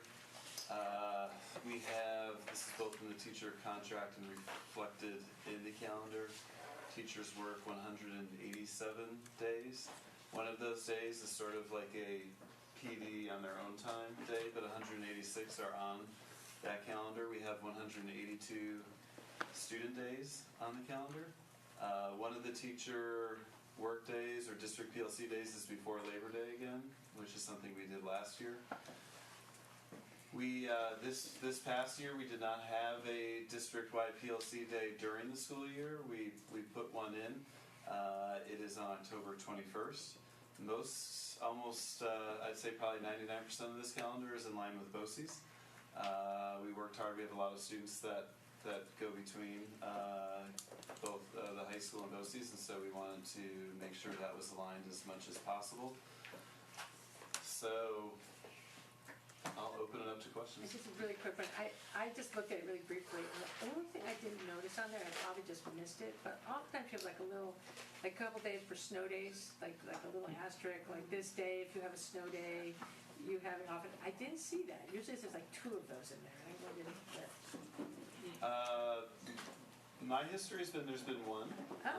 It's the day before Memorial Day. With the way the days, the number of days we're working with, we decided to put in front of you a district-wide PLC day on the 21st and not have a snow makeup day. So what it's are a you little bit crunched this So what are you year. gonna do when it snows? Oh, Brad, it's not gonna, it doesn't snow anymore. What are you gonna do when it snows? Which day are you gonna take away? Why wouldn't you just make the February break 3 days and have 2 snow days built in? It's back to 5 days. Yeah, it is. Yeah, why Thank wouldn't you you. just make that 3 days and have your 2 snow days built in? Yeah. Or if you, We might not know in February, because sometimes your snow days are in March and. We may have. you know, you would take A lot of it, snow if days before. that's the case, then you would take, Oh, I see what take you're the saying. Friday before I- Memorial Day or something like that. I mean, how are you gonna make up the day? I mean, if you don't have a spot on here to make it up, Yeah. how are you gonna make it up? I mean, we, in the past, we've had one makeup day. It's usually this day before Memorial Day. We have gone over that day, and we have not always made up every day. We had a snow Have day a for. What's that? reduction in calendar, right? Yeah. Yeah. Yeah, because we're already over the number. And you've been We working. could also, I mean, one of the other options The is. state required number you're talking about. Yeah. Yeah. The other option would be that we take a second look at the district PLC day on October 2. Oh, I don't, You've been, I'm not sure that. I'm just saying, like, Yeah, for. I'm not suggesting you take that away, and if that's something you wanna do, I think building a calendar with no flexibility, I would just take 2 days from that February break. Have your 2 snow Well, days. I mean, that's. my Yeah, we're advice. not, I mean, we're not. I doing this realize for it's both. as agreed with the union, so I know you're gonna have to go talk with Adam and his crew after that. So can I speak? Rob? Sure, Adam, go ahead. So I worked with Matt and Bob and Amanda on this and Liddy a little bit. This year wasn't as challenging as the school year that we're in now because it gave us 2 extra days in September because Labor Day is a little bit earlier. And then part of the reason we're just seeing this now is because we were waiting and waiting and waiting on the actual January and June regions exam. January doesn't really matter so much, but the June regions, if you notice, the last day for the last RCT is not a Wednesday. They actually moved it to Thursday, which is many, many years of it not being that way. So that gave us a little bit of an extra day there to try and get the February break in. The other thing to remember is that last school year, which was the 3rd year of the previous teacher contract, it added those 2 additional days. So we are, as you just acknowledged, way over the number.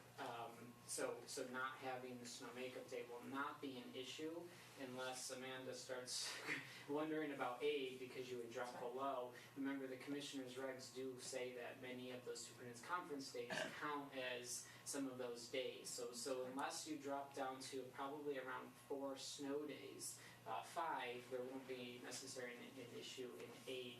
And then also, as a teacher here for a long time, if teachers come into the district, any employee, any parent, there's often this question of it's backwards. So there's always been this like, why aren't snow days kind of like added on? So if you go to another district, you often hear now that they're getting like a long weekend this coming weekend, which wasn't originally planned because they didn't have one snow day this winter.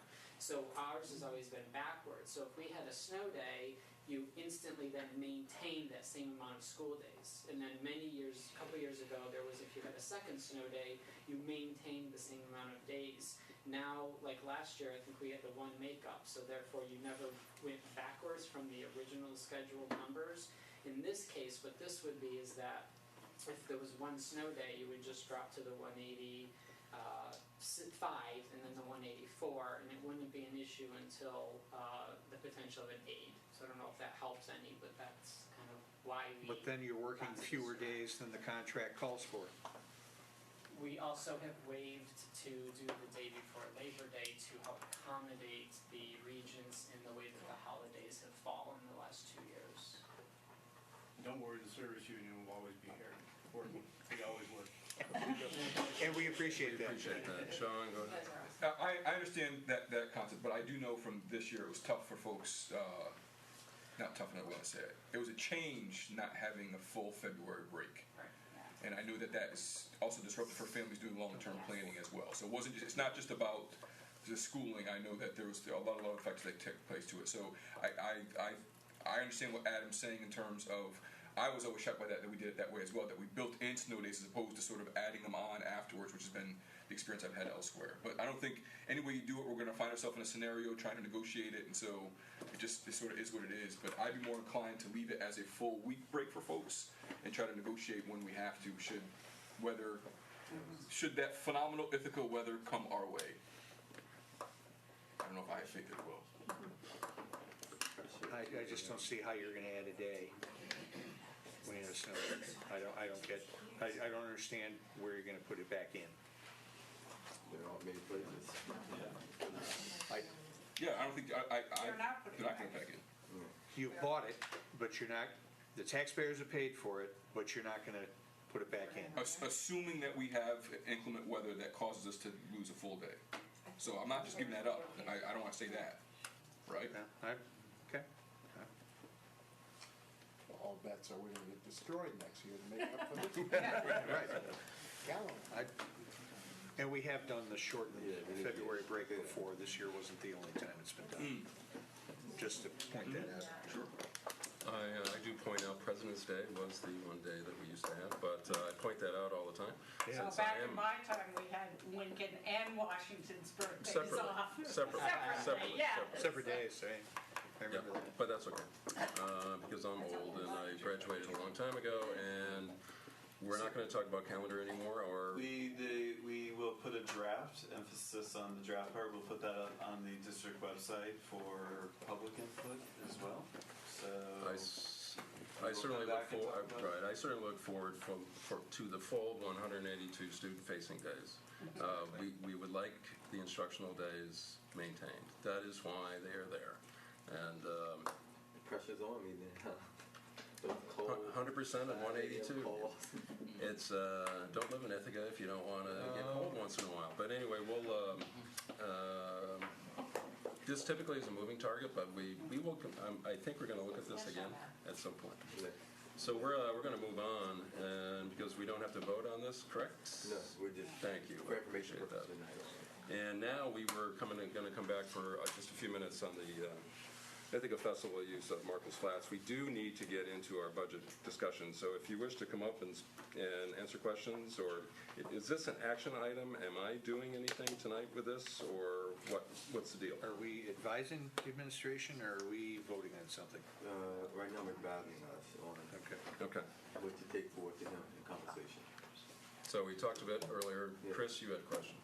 We're picking up where we left off. So we're talking about the stage being on the grass versus the parking lot. Correct. And I guess. Or in the street. Or in the street.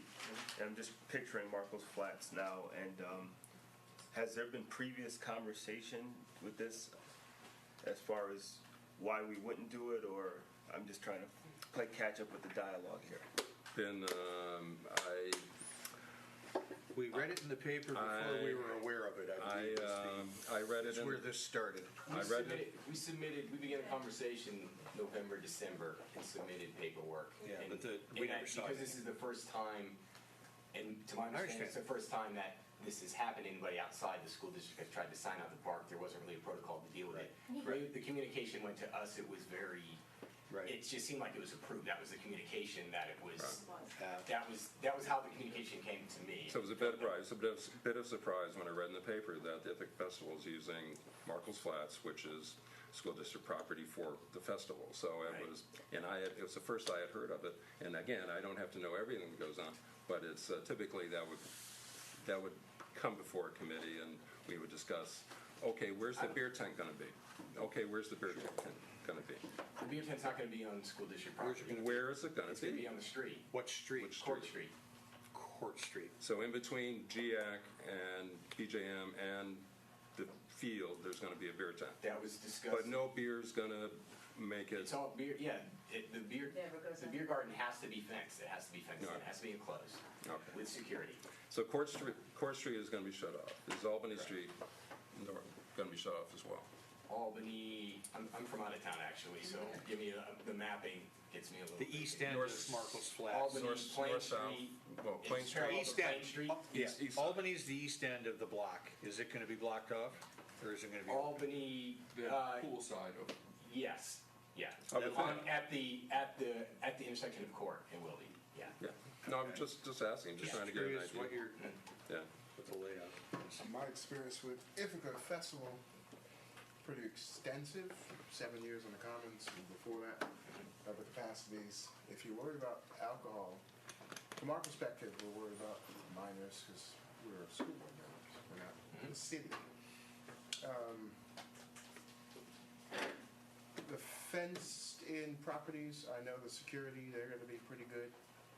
I'm surprised no one has said anything about young people who might have their own alcohol, who might have nothing to do with your planned response to be responsible regarding the distribution of alcohol. And I'm not trying to be facetious. You say I understand that. Sure. Anybody in this room who has been around the Ithaca Festival, we know it is primarily for young people to do young and silly things. So I'd like to hear some thinking about who's going to be responsible for the 16-year-old who sits there and.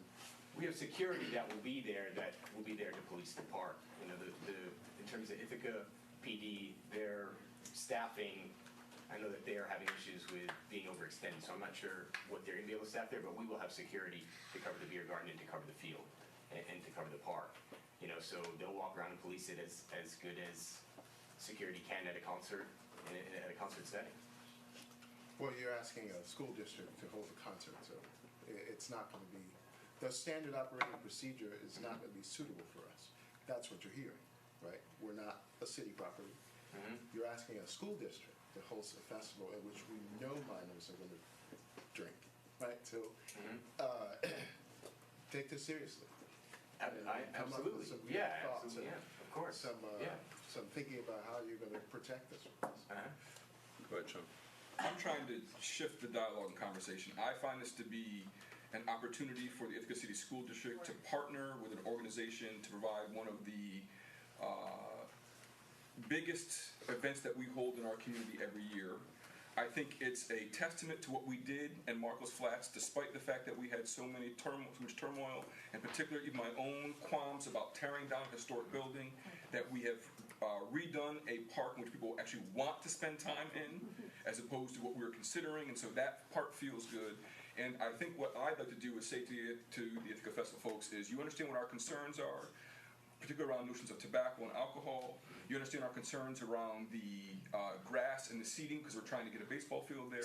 If you are willing to sign off saying that you will return the property back to its original condition, then I am not necessarily content to let my hands go, but saying that as long as you're hearing our concerns, then I will trust the Ithaca Festival with our concerns to give this a 1-year go to see what takes place as a partnership. I think it would behoove us to be good partners and stewards, particularly for a festival that I've always come to enjoy as quintessential Ithaca in some regards. And so my goal would be to be very clear about our concerns, but saying absolutely, I'm excited by the possibility, as someone who's been to the GIAC Festival for the past 15 years straight, to be able to fold this into the Ithaca Festival seems to be a phenomenal use of resources. I can envision a phenomenal day, weather provided. So I wish you luck with the weather, and I'm looking forward to trying to figure out how to make a strong partnership with our noted concerns. As Elder said, everyone says we are a school district, so our responsibilities are a little different than just a city property. I understand that. I appreciate that.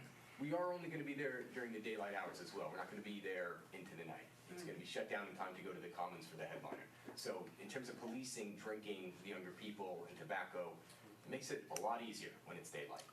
A lot easier. Right, that was my question, what were the hours that you consider? Yeah. So that's helpful. We'll be done before dark. And to echo Sean, we're asking questions because that's what we have to do. 100%. But certainly the gist I got from most folks is that, this is going to happen. We just want to make sure that, don't put the van right on the infield, move it and block that off. And y'all are responsible. But unfortunately, we are ultimately responsible. You are an entity that is using school district property. It could be this building or any other property, and it always comes back to us, unfortunately, that we are always responsible, and we understand that, and so that's why items like this need to be vetted at this level, because we can bring in a lot of folks that ask very good questions. What kind of liability insurance do you carry? I could send you our certificate. I mean, do we have it, Amanda? We were Not for told, this, they're going to issue it. They issue it later, but I can send you what we've had in previous years. it's actually required, we actually talked to your folks that it's required to use the property, and that it's not, you don't have it at this point in time because you have to go through. Or you're just getting it? Yeah, we have to have everything confirmed before we get here. You're getting it for the event. We have to have, That's right. Yeah, but every year, I think the festival has huge insurance. It'll be, Sure. Well, I hear what you're saying. We'll be sued. I mean, just so you know, just because you have insurance, We have if something deeper pockets happens, than you. the school district will be sued. I mean, Right, understand, that's, right, we're doing that's just the lawyers' nature of it. stuff. Right. Because somebody said, well, you gave approval for this event to happen, and this is. We'll be named in the suit. Right. So, but anyway, other questions for Ithaca Festival? Again, do we have to take action? Is this? Do you have what you need, Amanda, to make tacit approval? As long as Ben can get the footprint approved in terms of, we're gonna work together to create a memorandum of understanding. We've been in contact pretty much constantly over the course of 3 weeks now. And then obviously, once you get approval, the certificate of insurance comes to us, that goes on file. And we're also working internally in the district, obviously, that the Margles Flats, Ben is correct, this is the first and only request of Margles from an outside group. And so, as all of our properties that are affiliated with the school building, it's gotten to the school building level, we're changing that. All things will be vetted through facilities from here on out, as well as through either David's office, my office, and collaboration with Paul's office over at the facilities. So, this has been an impetus sort of for us to make sure that it's easier when groups are asking for permission to do this. And just to echo Sean, we worked for years to try to get that block into a condition that would be useful to the community and grow grass. Years. So many more hours than I'd like to remember. So when we hear, we're going to come and hey, we're going to put on a show and then we're going to leave, and it's like we just want to make sure that it is as you found it when you all pull out. That's fair. Sure. Monday. That'd be great. I think if you look back over history, it's probably rained every single Everyone. festival. That's what it does in every gym. But the fact that we can all go like in 77 and 84, yeah, right. When you know the exception, you know That's it's great, that's great. It's usually Friday night, Yeah. In 2006, it was sunny for a day. During the break. Oh, how Yeah, many for times? 3.5 hours was great, man. And then it was, yeah, then, anyway. So, Well, thank you, Ben, for coming. Appreciate it. so thank you, and we'll keep moving forward. Thanks, Les. So, I'll move the resolution calling for the 2016 annual district meeting and election of the Ithaca City School District and authorizing related materials. I second. Matters. Excuse me. thank you both. Second by Brad. And there were, resolutions were in your Dropbox, and I have a few different copies. There's any issues? Looks that- like there's a completed one there now. So there'll be the budget will be proposition number 1. Proposition number 2 will be our capital release of money from the capital reserve. With detail on how it will With be detail, spent. there's it lists capital projects and school buses.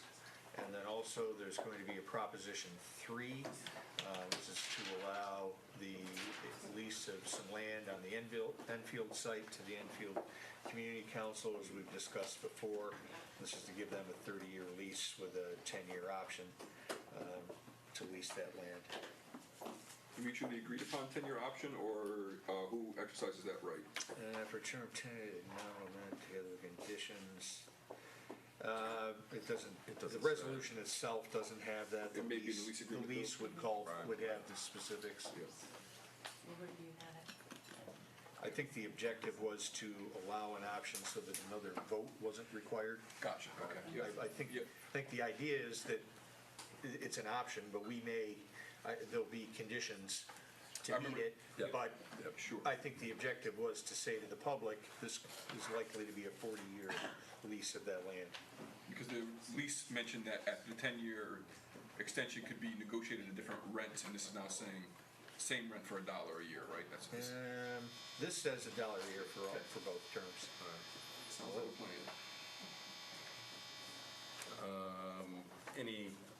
Is that it, Brad? Yeah, those Everything are else- the everything else 3. Was there already? Okay. Nope. All right. May 17th. May 17th, for the vote. Be there, exactly. Any other questions regarding the resolutions?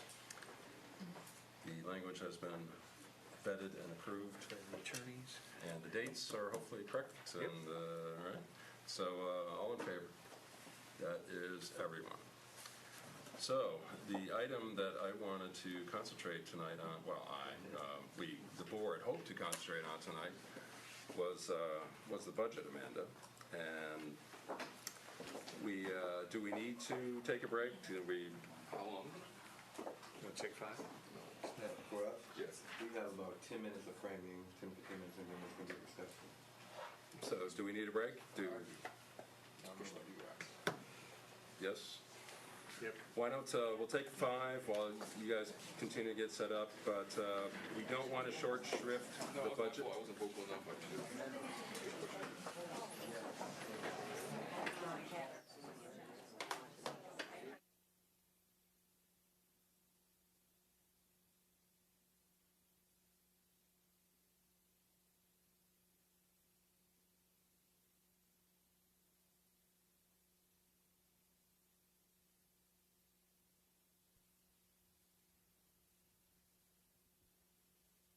Includes our evaluation officer, that Lynn Vanderwert fills that position now.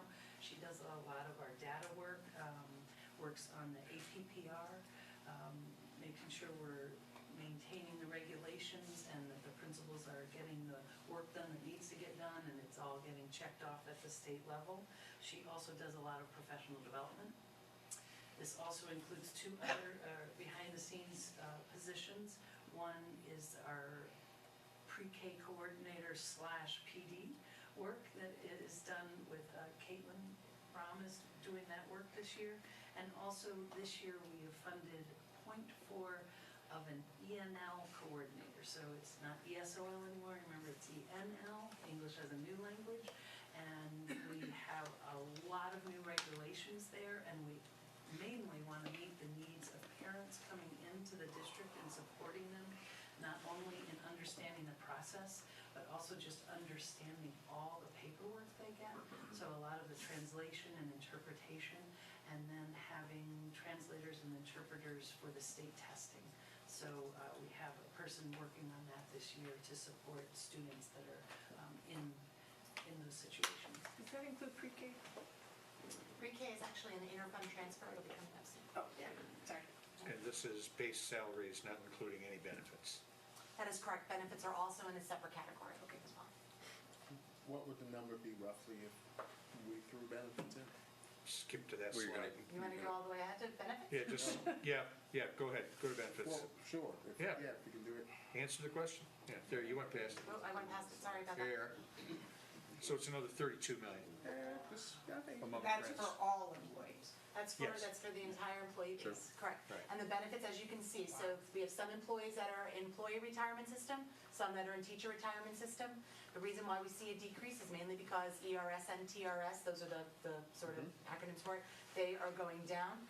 Social Security is also included in this, workers' comp, unemployment, and health and dental. Health insurance is only going up 5% this year, not 7%. They just actually voted on that at the consortium on Friday. So that was a really good news for us. So to Maura's point just now, if we actually tried to approximate the amount of benefits for our professional instructional staff, right, that you just laid out in the other slide, it wouldn't be quite this high, but it would be, to my understanding, somewhere around $20 million. So the teachers make up, and it's not just teachers in that instructional line, remember, it's paraprofessionals, so now you're adding another percentage. It's also many members of the executive team, right, you add that, so all the principals, so most of IPDA is also in that instructional line that Melody was speaking to. I think one important thing to mention, though, is health insurance is going up 5% because they're using some of the reserves to bring that down. Some of the consortium's reserves. Of which we are 60% of those reserves. Yeah. My point is if you're going to rightfully so carve out a space to talk to us about who really touches the kids, and then we should actually probably have the employee benefit section match that. Right. In other words, break this out to how you're presenting it in the other categories. Administration, Sure. instructional. Not is not important, but No. that's a powerful slide to Yep. talk about who touches kids professionally. Sure. And let's have a corresponding line item for what we cover for that group and benefits. Sure. We haven't done that in the past, but we could easily do that. We could do that by bargaining unit, we could do that, by however you'd like. I would match it to how you're presenting the other slides. Sure, Yeah, we could just do that. group numbers, fine. Yeah, this is driven again, like I said, by the audit report and by the Right, state I codes. understand. And so, but we can, our software that we have, we're able to do that. Just asking you to break this one down by the same Great. pieces. My Okay. logic interpreter, I like that. Sorry, you took me. No, that's it. I could go on and on about this. And this is obviously the one I think that we do want to go on and on about because it's the real people who teach the kids and are in school every day. So you've talked about that this covers the latest contract increase, and you've talked about some positions you've added on. Can you tell me how much of the change is due to the contract and how much of the change is due to new positions or different positions to better meet student needs? So, we have the teaching assistants and teaching aides, Bob ended up, With professional development. with all the professional development as well. So it's they probably went up like 3.5. We'd have to budget an increase for that, right? Because you have to include the professional development. With the teachers, obviously that was like a 2.2. And then And obviously. 0.7 on the beginning of the year. And we also increased the amount per teacher in terms of professional development with that as well. BOCE's instructional programs also go up in this line, so, that's included. Special education. Special Right, education. so as costs go up with that in terms of all To those one of your related question, I costs? think the vast majority of the cost increase is driven by the contractual settlements. Okay, so there's not a lot more in new positions. No, so when I It's spoke- mostly raises Yeah, and benefit increases. Yeah, when I spoke to those Like professional specific development. positions, none of them are new.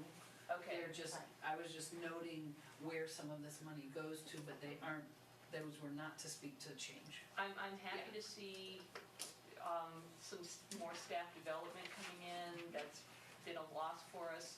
Are we losing anything in this area under this proposed change? Are we losing positions? Are we shrinking anything? I think this year it's essentially, I don't want to say status quo, but it's really sort of just trying to make sure that, again, we're very comfortable at the level that we're at right now. And we feel that even during some tough budget years, we've been able to maintain the services that were necessary. And so we're moving that forward. This was not a year where we were going in and looking at cutting positions at all. We feel that, as we get more information from the state around either the GEA restoration and the conversation that we'll have about potential use of additional fund balance, I think that we really landed at a very comfortable spot last year, and we're moving forward with the same operations. And on the flip side of that, Lydia and I are meeting very closely with each principal about holding steady with FTE going into next year. So while we will have some FTE and teachers in reserve, 3 or 4, I don't know if we've landed on the exact amount.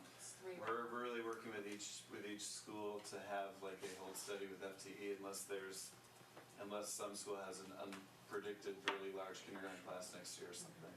So we're going over class size at all levels, everything, every FTE we're using.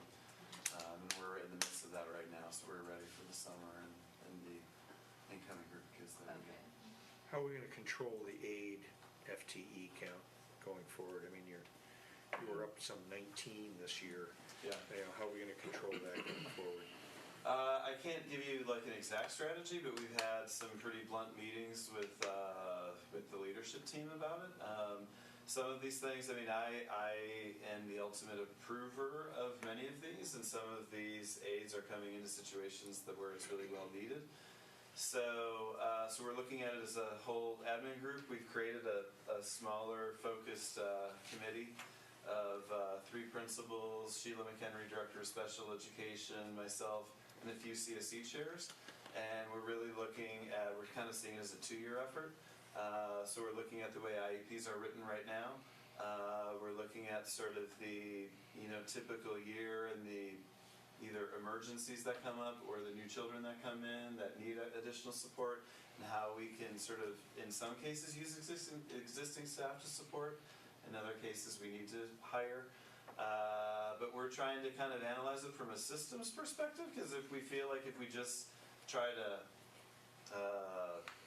just sort of lop off positions, we'll end up being back kind of in the same boat we always are with, oh my gosh, well this child really needs it.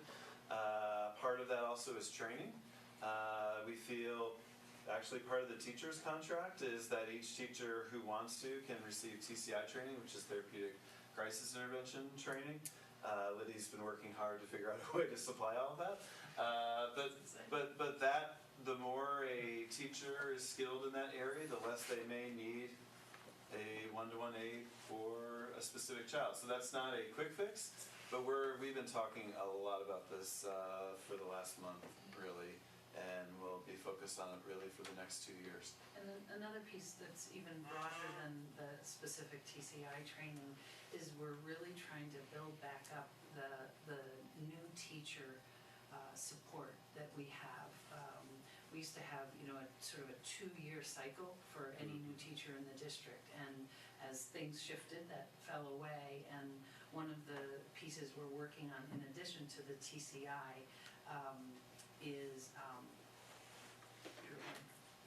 We're Thank you, responsive classroom, that we are going to have each teacher at the end of their first year is going to, in the summer, have training on the responsive classroom approach. We chose that because we find that the first year teachers are sort of like, I've got so much that I've got to figure out, and and they're figuring out their day, and then they have a lot to build on. They are able to reflect on their first year, and so we have a trainer who has been in the district before. Susie Radkow was in the district as a staff at Alba for years. She's contracted with her to come back and work with teachers that have been in the district for 1 year. So we're really trying to beef up that PD that's supportive of teachers in creating classroom climates that they can differentiate for the needs of the students. Pat asked about a few things. Can't make a budget without some cuts. You must have cut something. We've been doing this for quite a while, so we've had to cut. Our cuts now. One more we talked about, is flat the new up? Is that is basically flat is the new up? We basically can do what we did last year, stay within our tax levy limit of 2.1, basically, and not have to roll back any of the programs.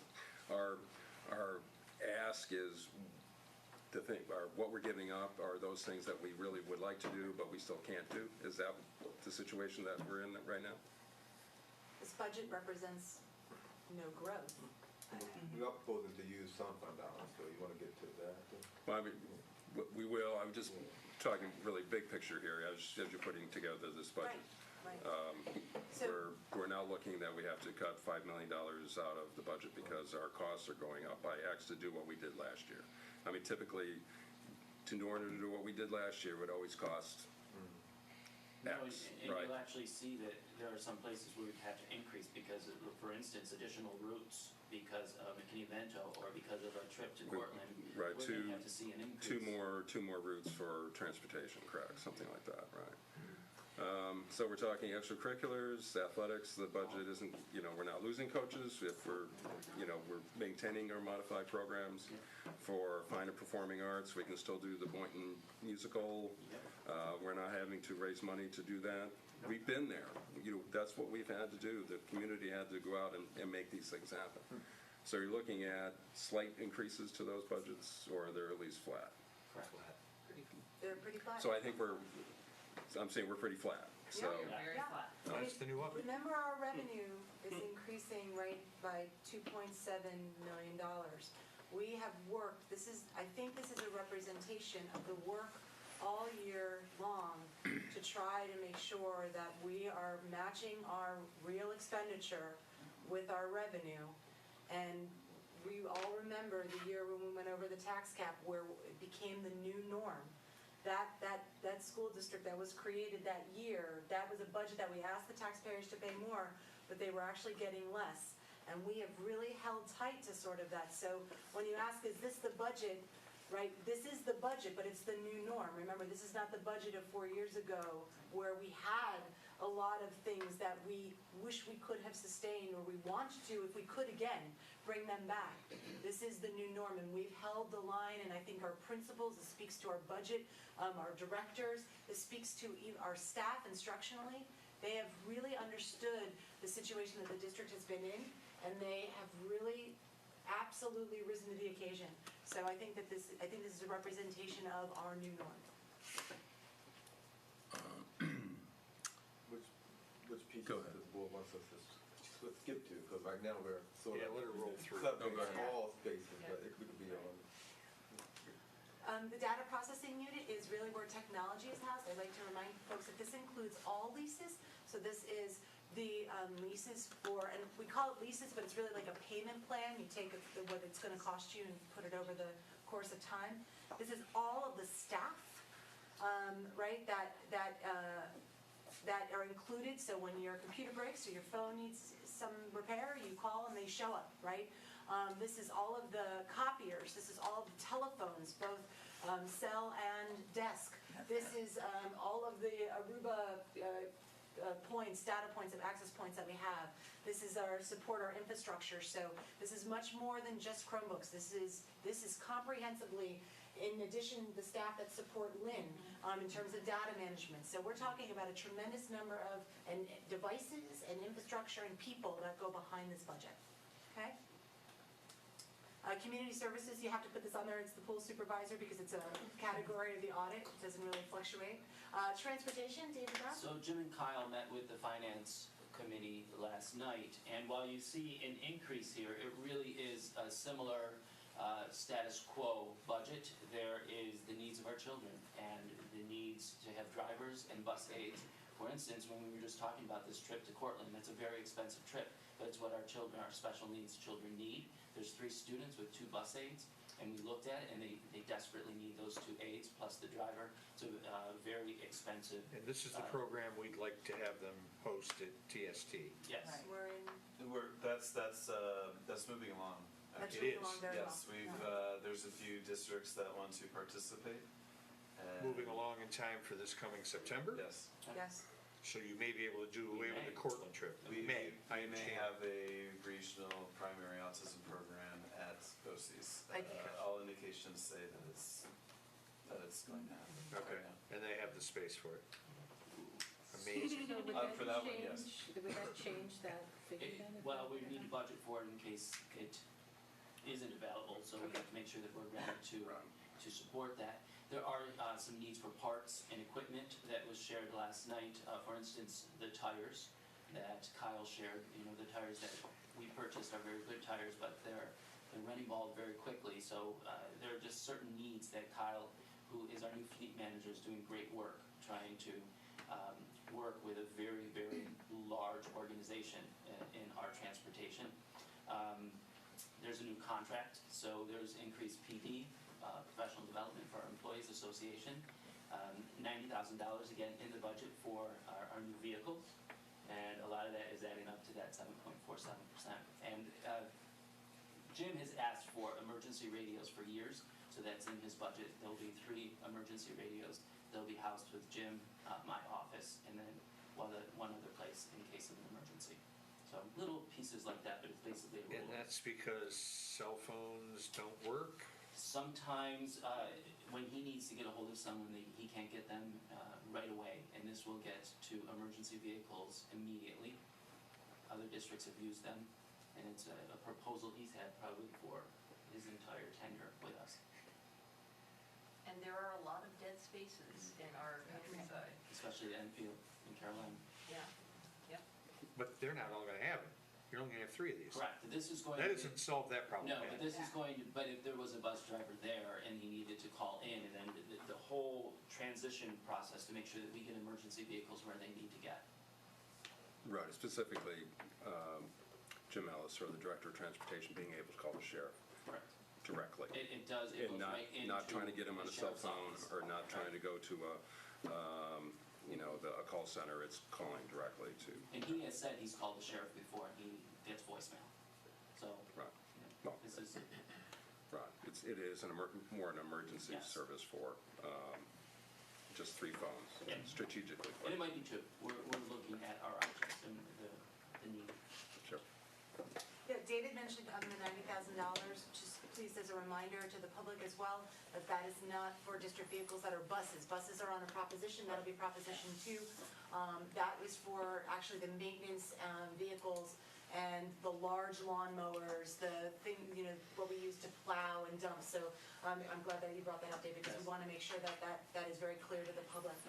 David's also going to talk about operations and maintenance. So Paul Alexander also presented last night to our finance committee, and you will see an increase here. And Amanda's going to actually talk about our interfund in a second. There is a $300,000 increase to our budget this year, and that's for water. And that is to provide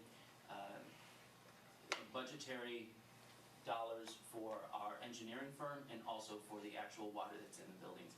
We are looking at consumption for our last 6 weeks. We've just started to put the water in the buildings, and we've done an estimate of what we think it's going to cost, and we've put that in the budget for 2016, 2017. He also has his proposed capital projects that he shared with subcommittee last night. And then also there is an interfund shift that Amanda's going to speak of that is sitting in here at the 833,000. Right, essentially, the interfund transfer is really just about the way we calculate the tax cap. The insurance here, you can see there's a minimal change. We'll come back to this in just a second. But essentially, this interfund transfer means that it's monies that are oftentimes anticipated coming in from other places in the budget. So for example, for pre-K, and then we utilize those for the program.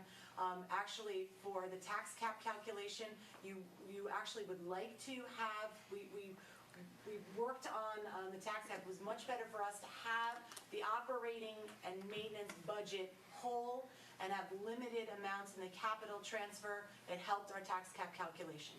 And so it's really a coding issue. That's all it is. And so it's just recoded to the actual budget. It's dedicated to Paul's budget as opposed to sitting here and being transferred. Does this mean Miss Reagan earned her keep from Questar? She sure did. Okay, She's got it. We have a lot of great folks that advise us, and so we oftentimes want to make sure that we utilize those formulas ethically, and this is absolutely just a recoding of the numbers. So somebody asked me today, who was in pre-K, that there was some concern that pre-K was going to be cut, and I wonder if they saw something like that, where it says funds that support all pre-kindergarten programs and capital projects and in the interfund transfer. You know what I'm saying? It's a slide, it doesn't mean that, but it kind of would give that impression. Right.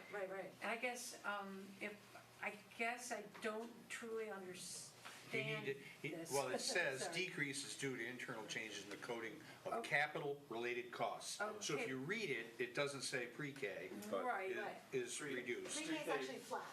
Pre-K is not changing, right? But yeah, I'm just confused by, maybe I don't need to So understand. say pre-K is flat. Just a reminder Add that to the slide. this is just the preliminary lumping of the budget codes per the state codes. You will get a line item budget between now and Dr. Brown's presentation on the 12th. That is line by line. This is gonna go on the website, and Ann's point is, absolutely. we're gonna hear from panicked people about a $500,000 cut in pre-K. You need to add a line that says pre-K is flat. Spending on babies does not change. I find different, more affirming language than flat. Yeah. All right. Funding remains the same. It remains unchanged. I apologize, it's unchanged. It's unchanged. You have 0% increase. More affirming language. Yep, got it. Right? So this decrease is tied to the increase in the other. That's Got right. it. That's right. So, with that said, remember that our real revenue amount, right, is, this was our adopted budget, I apologize, that we're living in currently.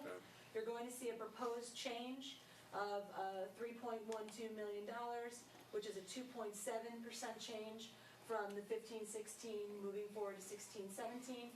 This number right here represents the total budget amount that's going to be proposed at this date and time, right? This is actually showing the real revenue plus the $2 million of fund balance. And so if you take what we have as revenue and you look at what we need for expenditure, we're still showing a gap of about $267,000 between what we know we have to spend, that's including that $2 million in fund balance, and then the actual operations that it's going to cost us. And so, Rob, like you said, this budget, when we look at it, would we like to have a little bit more teacher in reserve than 3 just in case if the class sizes increase or trends? Absolutely. Those are really the contingencies that are there. We took out some we looked at the water that's in there, but we actually took away some, we had thought we would want to put in like $100,000 for a capital outlay project that you're allowed to do with state education within a year in a particular building. We removed that to go with the water. So we definitely have abilities in this budget where there's the want, the wish, the want, we hope, right? But we really made sure that we brought forward to you a budget that covered, as we said, the budget that has become the new norm. And so we still have a little bit of gap. At this point in time, we can open it up to conversation. Well, as reported last time, we have a total of $10 million of fund balance and reserves. Not all of it can be used to appropriate for the budget. Some are very particular in nature, capital reserve being one of them. So, moving forward, without knowing what if any, restoration of GEA will occur. You know, we were living on the assumption of no more than a 2% total fund balance as part of the budget. That's what we agreed upon last year. We wanted to check those assumptions and make sure that that was still accurate. And if not, I mean, wanted to, you know, to have more than a 2%. A 2% of the total budget at 118 is about $2.3, $2.4 million. So we already have the $2 million attributed. This is well within that 2%. So this is where we are today, March 22nd. You know, we don't know yet what the state budget has to hold. Sure. Go ahead. Close. Go ahead. I'm going to ask Brad to explain, because he does it so well, and I don't think I've heard him do it in the public setting yet. Again, to the public, it might seem that even having $10 million in the bank is like, you know, like we're sweating money, but right. Can you speak to the operational Brad, do you want me to risk pull with that slide up? No, it's okay. Yeah. No, I mean, well, since I've been on the board, we've moved from 23 million, 22 million in those, all the categories of reserves and fund balances down to the 10 million part. And you've got that chart with the lines separate. We maintained the programs using those reserves. Now we don't have as much. Part of the problem at this point, not problem, and the challenge is you can't spend it all. You have emergencies. I mean, we've been lucky this year. The ones we've had haven't been that large, and insurance has picked up some of the costs, but you need that. You also need operating cash before the taxes come in. A lot of districts have to borrow money to get through the summer. We don't.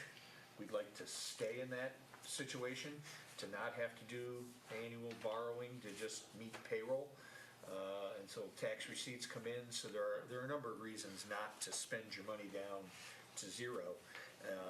We're at a pretty low point right now, and remember that, in fact, the rating agencies downgraded us last year because we brought our reserve cash down so low. So at this point, and to that point, Brad, 23 million of our budget, how many, 5-6 years ago? Yeah, was a much larger percentage than $10 million is of our budget now. So exactly. You're really looking at, think of it beyond just the dollar amount, but percentage of our obligations for the next year. So that's less than, so it's less than 10%. It's an issue, so we don't want to see it decline much more, if at all. I don't want to get into the borrowing game and all of that to cover costs, do that juggling, and that also adds on an interest expense and the cost of selling the bonds and all of that. We don't want to get into that. So that's why you don't want to go to zero, and why, while 10 million may seem like a lot of money, it's not, given the size of our budget at 118 million. Is that covered, Mildred? That's it, exactly. All right. So on the one hand, the state says we do a great job by spending down our reserves, right, in the time of crisis when the lines go crazy. On the other hand, rating agencies downgrade us.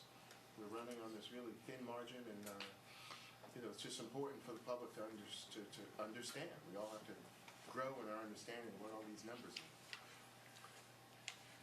So obviously well, not obviously, but we can see that right now we're looking at 267,000. The board could direct the admin team to come up with 267,000 and more cuts, basically. Money that will not be spent on programming or staff.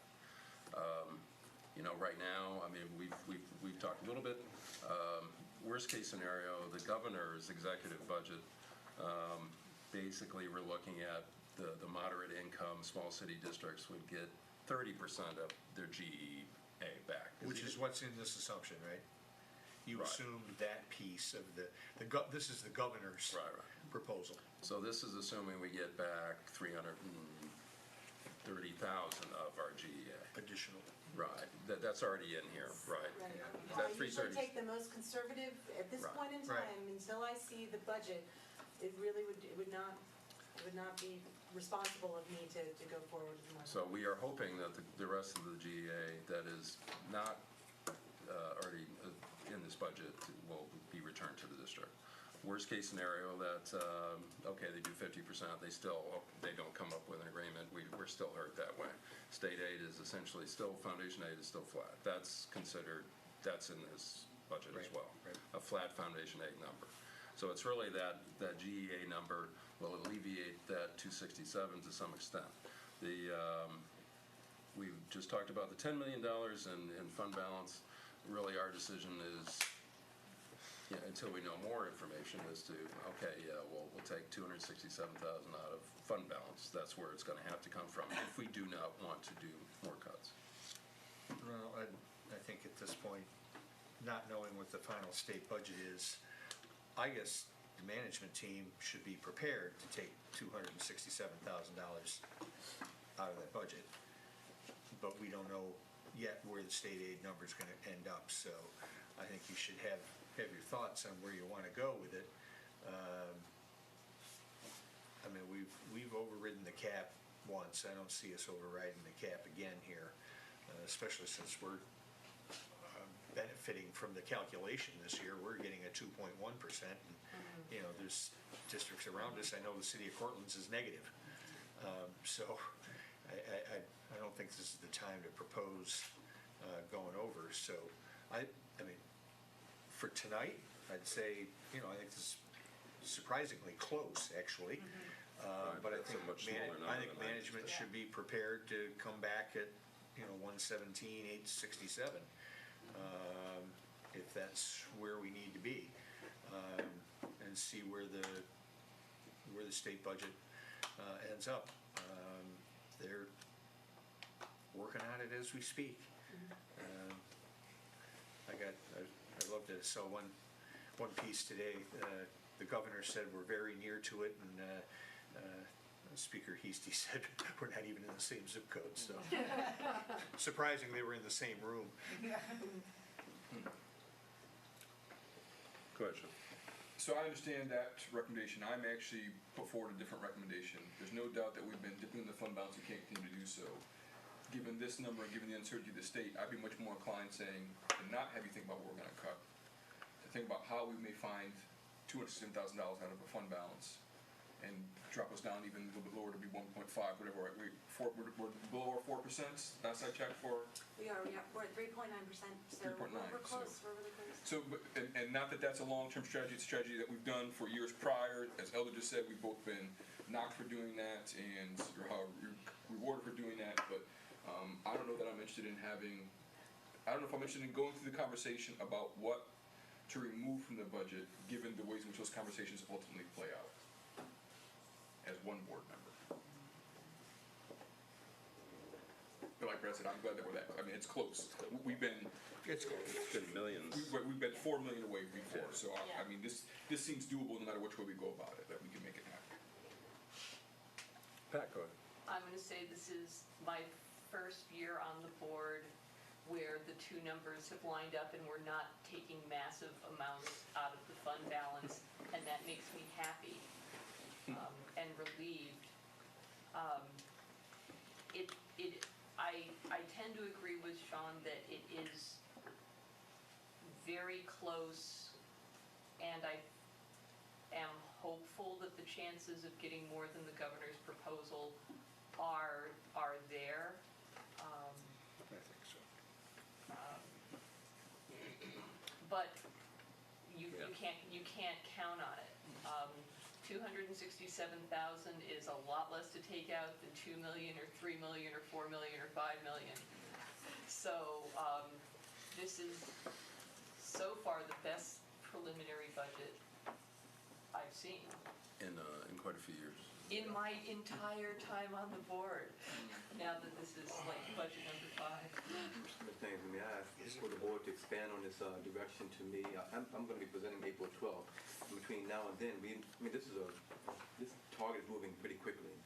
We could be looking at a $260,000 gap, and we could be looking at that much in addition to that 118.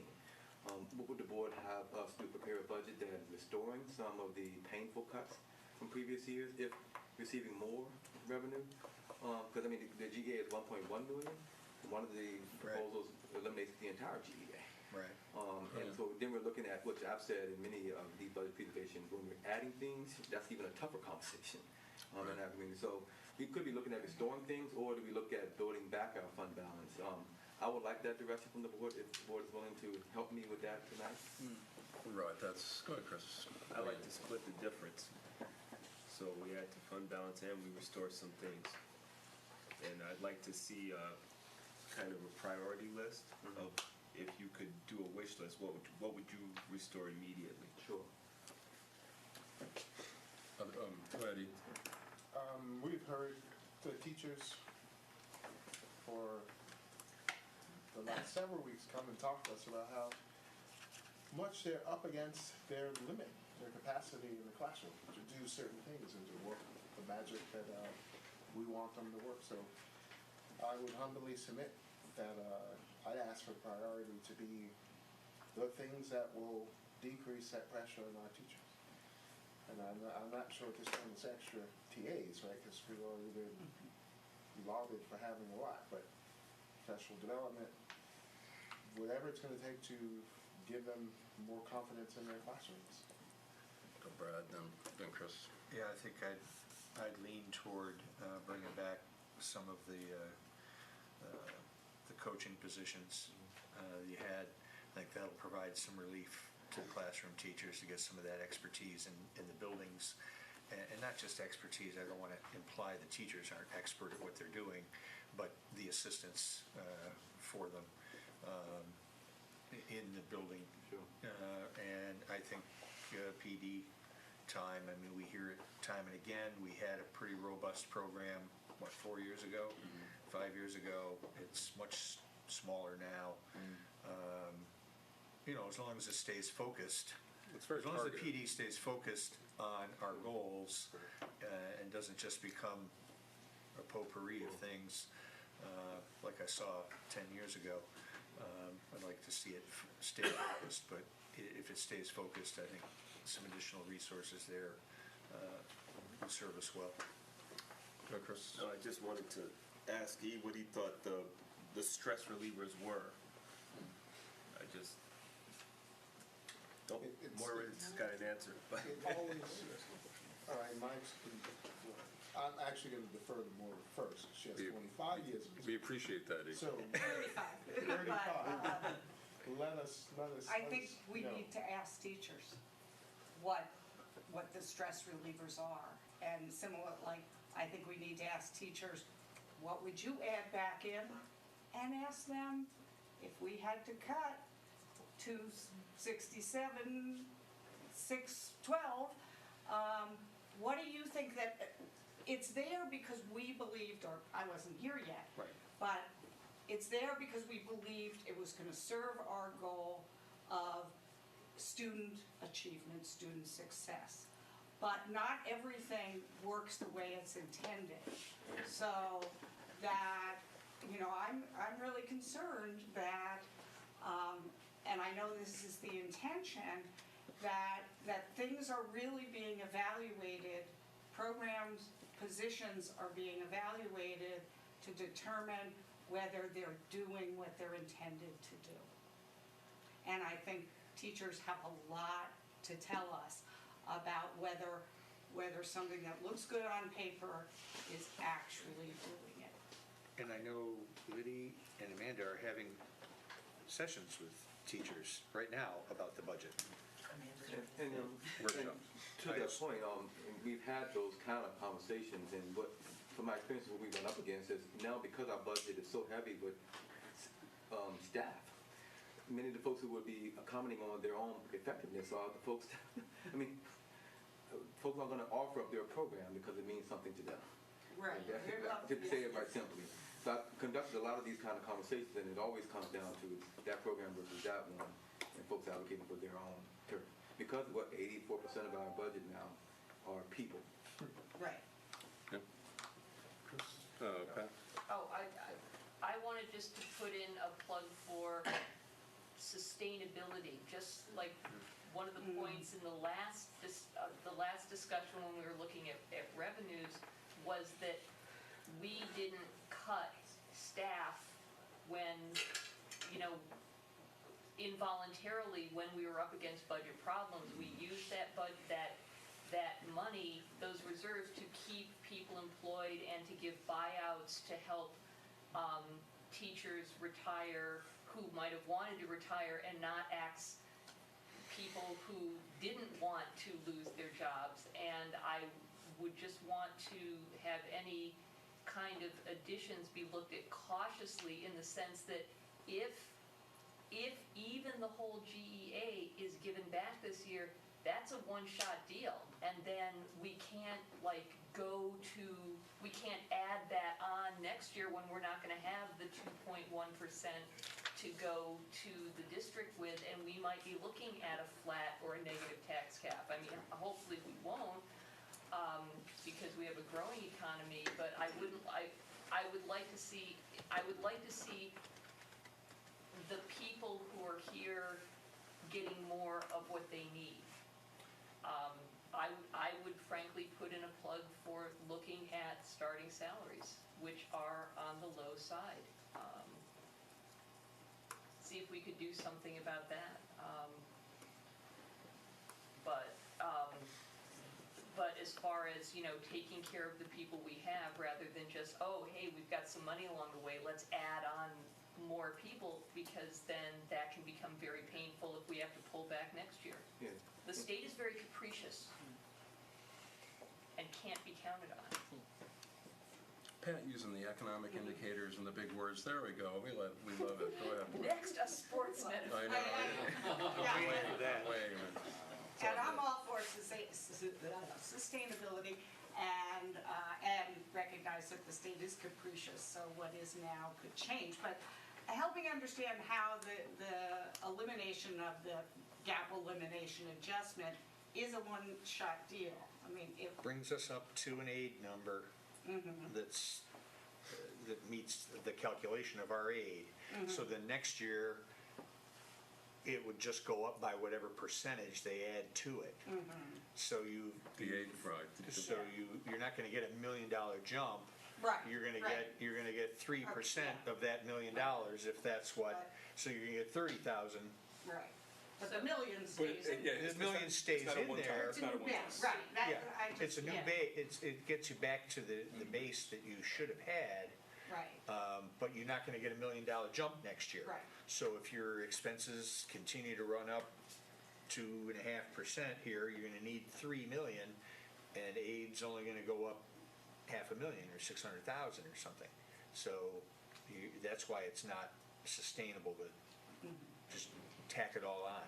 I mean, that goes to Chris's point about putting some into the budget and some into the reserves. Gotta save sometime. Right. Right. We've been talking about campaigning to remove that line item on the state aid run. To create their state aid run, all the various categories, and at the bottom they subtract. So we're trying to get them to stop subtracting when they do our calculation and do that number. Don't show us that nice number and then take money away. It's been a big number, and now it's a smaller number now.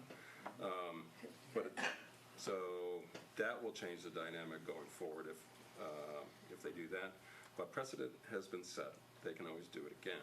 So because Cuomo did it, obviously it wasn't illegal because they did it. So I think we have to be vigilant and keep the pressure on. Cuomo does respond to political negativity by those, and he finally got the gist of it, the idea that he can't continue to do this. And go ahead. I pretty much agree with what everyone has been saying. I just want to put one more plug in there's been a lot of people have kind of spoken to me about pre-K. So that might be something we may someday get more state funding on, but that might be something that I think we're very sad when those 4 pre-K classrooms were lost. So that would be just another area. I think we have direction. Okay. Again, didn't want to be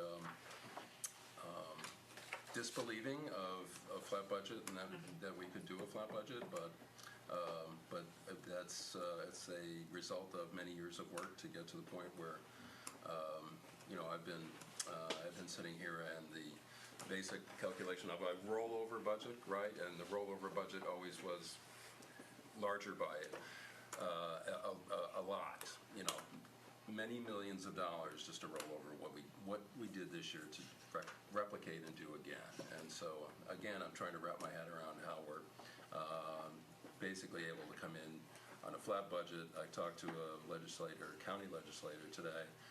He wanted to know when and how much we are going to override the tax cap, because obviously we could not come in at 0.12. It was just an unworkable number. And I said, our number is a bit different than that, but we're actually at 2.1. And I said, I think we're going to be able to do that. And it was a bit of disbelief that we would be able to do that this year and not have to override. And I informed him that the will of the board was certainly that we did not want to override. That's been our charge to the exec team, that we weren't going to override this year. And basically, damn the torpedoes and whatever Albany wants to throw at us, we will continue to do what we do in Ithaca.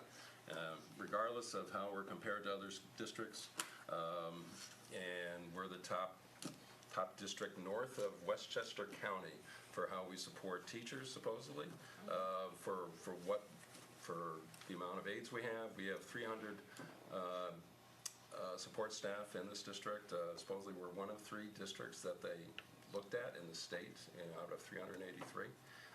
So we have made decisions over the years. This is what our community values: small class sizes, support in the classroom for our teachers, all the other things that we do, and we've been unapologetic about that. That's what we valued. We think that's what the community values. I'm having trouble with the disconnect with, well, frankly, teachers they're not recognizing the value that we've put into the district with support that they receive in the classroom. Support that we thought and we wanted to build for the students in this district. So students first, we support the students, and certainly support the teacher in that classroom, trying to give her all the tools, give them all tools that they need. And so is it, really does our focus need to change? Is it really starting salaries? We just need to keep a lid on the amount of new hires and, support staff, and we have to watch that very closely. Do we want to be the #1 district in upstate New York, north of Westchester County? But that supports teachers. Is that our value? Is that what our teachers want? Or is it something else? And so I think more of that goes to your asking, okay, what do you want? Yeah. Do you want the supports in the classroom? Is that truly valuable to you, or are we wasting money there, and would you really prefer that we go another direction? And I think we need to have that conversation, because I'll get you to E in just a second. But I sat here a few weeks ago, and I'm faced with placards, with signs, asking me why I hate teachers. And then a few weeks later, I hear from teachers.org that we support teachers better than any other district in upstate New York. And I hear from the state comptroller that they commended us in our financial management, and they basically said, keep doing what you're doing. And teachers.org said, we encourage you to keep doing what you're doing. So do we keep doing what we're doing, or do shifts need to be made? And so what's the conversation with the community, and what's the conversation with our staff? This is what we built, and this is what we thought was what we do here. And I really don't care about what other districts do. I care about what we do here. And we've always been a model. We do far more than anyone else does. Our pre-K program too, our extracurriculars too, really our curricular day, what we offer here. There's many districts that their language is Spanish, and they have one offering, and very limited AP program. So that's what we do here. But how are we going to spend 117 or 118 million dollars?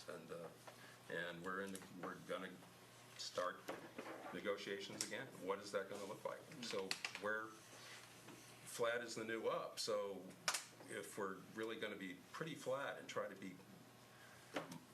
very limited in how we increase year over year, what are we to do then? And that's somewhere along the line. I need to understand the disconnect, and so I'm glad to have those conversations. So, what do we need to do for you? And speaking to the teachers, what do we need to do? And looking at Moira, but you're just. I'm not a teacher anymore. I know, So what do I know? but exactly, but to your Yeah. point about ask the teachers, and so glad to do that. And you go ahead. I just needed to say that. That was well articulated. I don't know how this is going to play out, but I've been doing politics long enough to know that something's going to have to give here soon. We almost are cursed by our success. So by continuing to provide a decent quality of life for teachers and students, we become more attractive as a community. Only county in this region in which our population is growing. So you're having this conversation with a county legislator at the same time they just increased their assessments again. Why? Because a house in Fall Creek sold for $450,000. Right, so if I'm a teacher and I'm faced with this decision you're asking me to make about the quality of my classroom and my ability to pay my mortgage, simply because of the benefit that we are partially responsible as a group in this community, that's a tough-ass place to be. I think our days of having these conversations in silos are coming to an end. For us doing our thing versus the county doing their thing versus other large players in this community doing their thing. It doesn't mean we're going to have any easy answers, because at the same time that Fall Creek house sells for that incredible amount, 70% of the kids in 2 of our elementary schools are purple, right? So it's complex. That's all I wanted to say in my partial response. It's complex. If I'm that teacher and I'm being squeezed financially, I'm thinking about a lot of things, including how to best benefit children. And thanks for letting me ramble. I ran out of water, my voice is real dry, and I'm not going to talk anymore. So, and we're almost at the end. Other comments at this point, Dr. Brown? You've got an earful, but this is the budget process, which we do all year. This is how we do what the district does, and so it's tremendously important. And we will have more conversations. We look forward to April 12th when we share this budget. And we will be highlighted at the National School Boards Association meeting also, that previous weekend. We'll talk more about that in that meeting. Anything else for the group? We appreciate you spending all this time. Amanda, we had to do the hearing, right? I mean, that was required. So we really wanted to stick to our time. Yes, exactly. So we appreciate everyone's work and patience today. I appreciate your input. Anything from anyone? Students, everybody hang in there? Yep. You may not be BIHS at mock trial, but your feet are on. So I move. Without objection, we're done. Thanks, everybody. Right. You know what happened.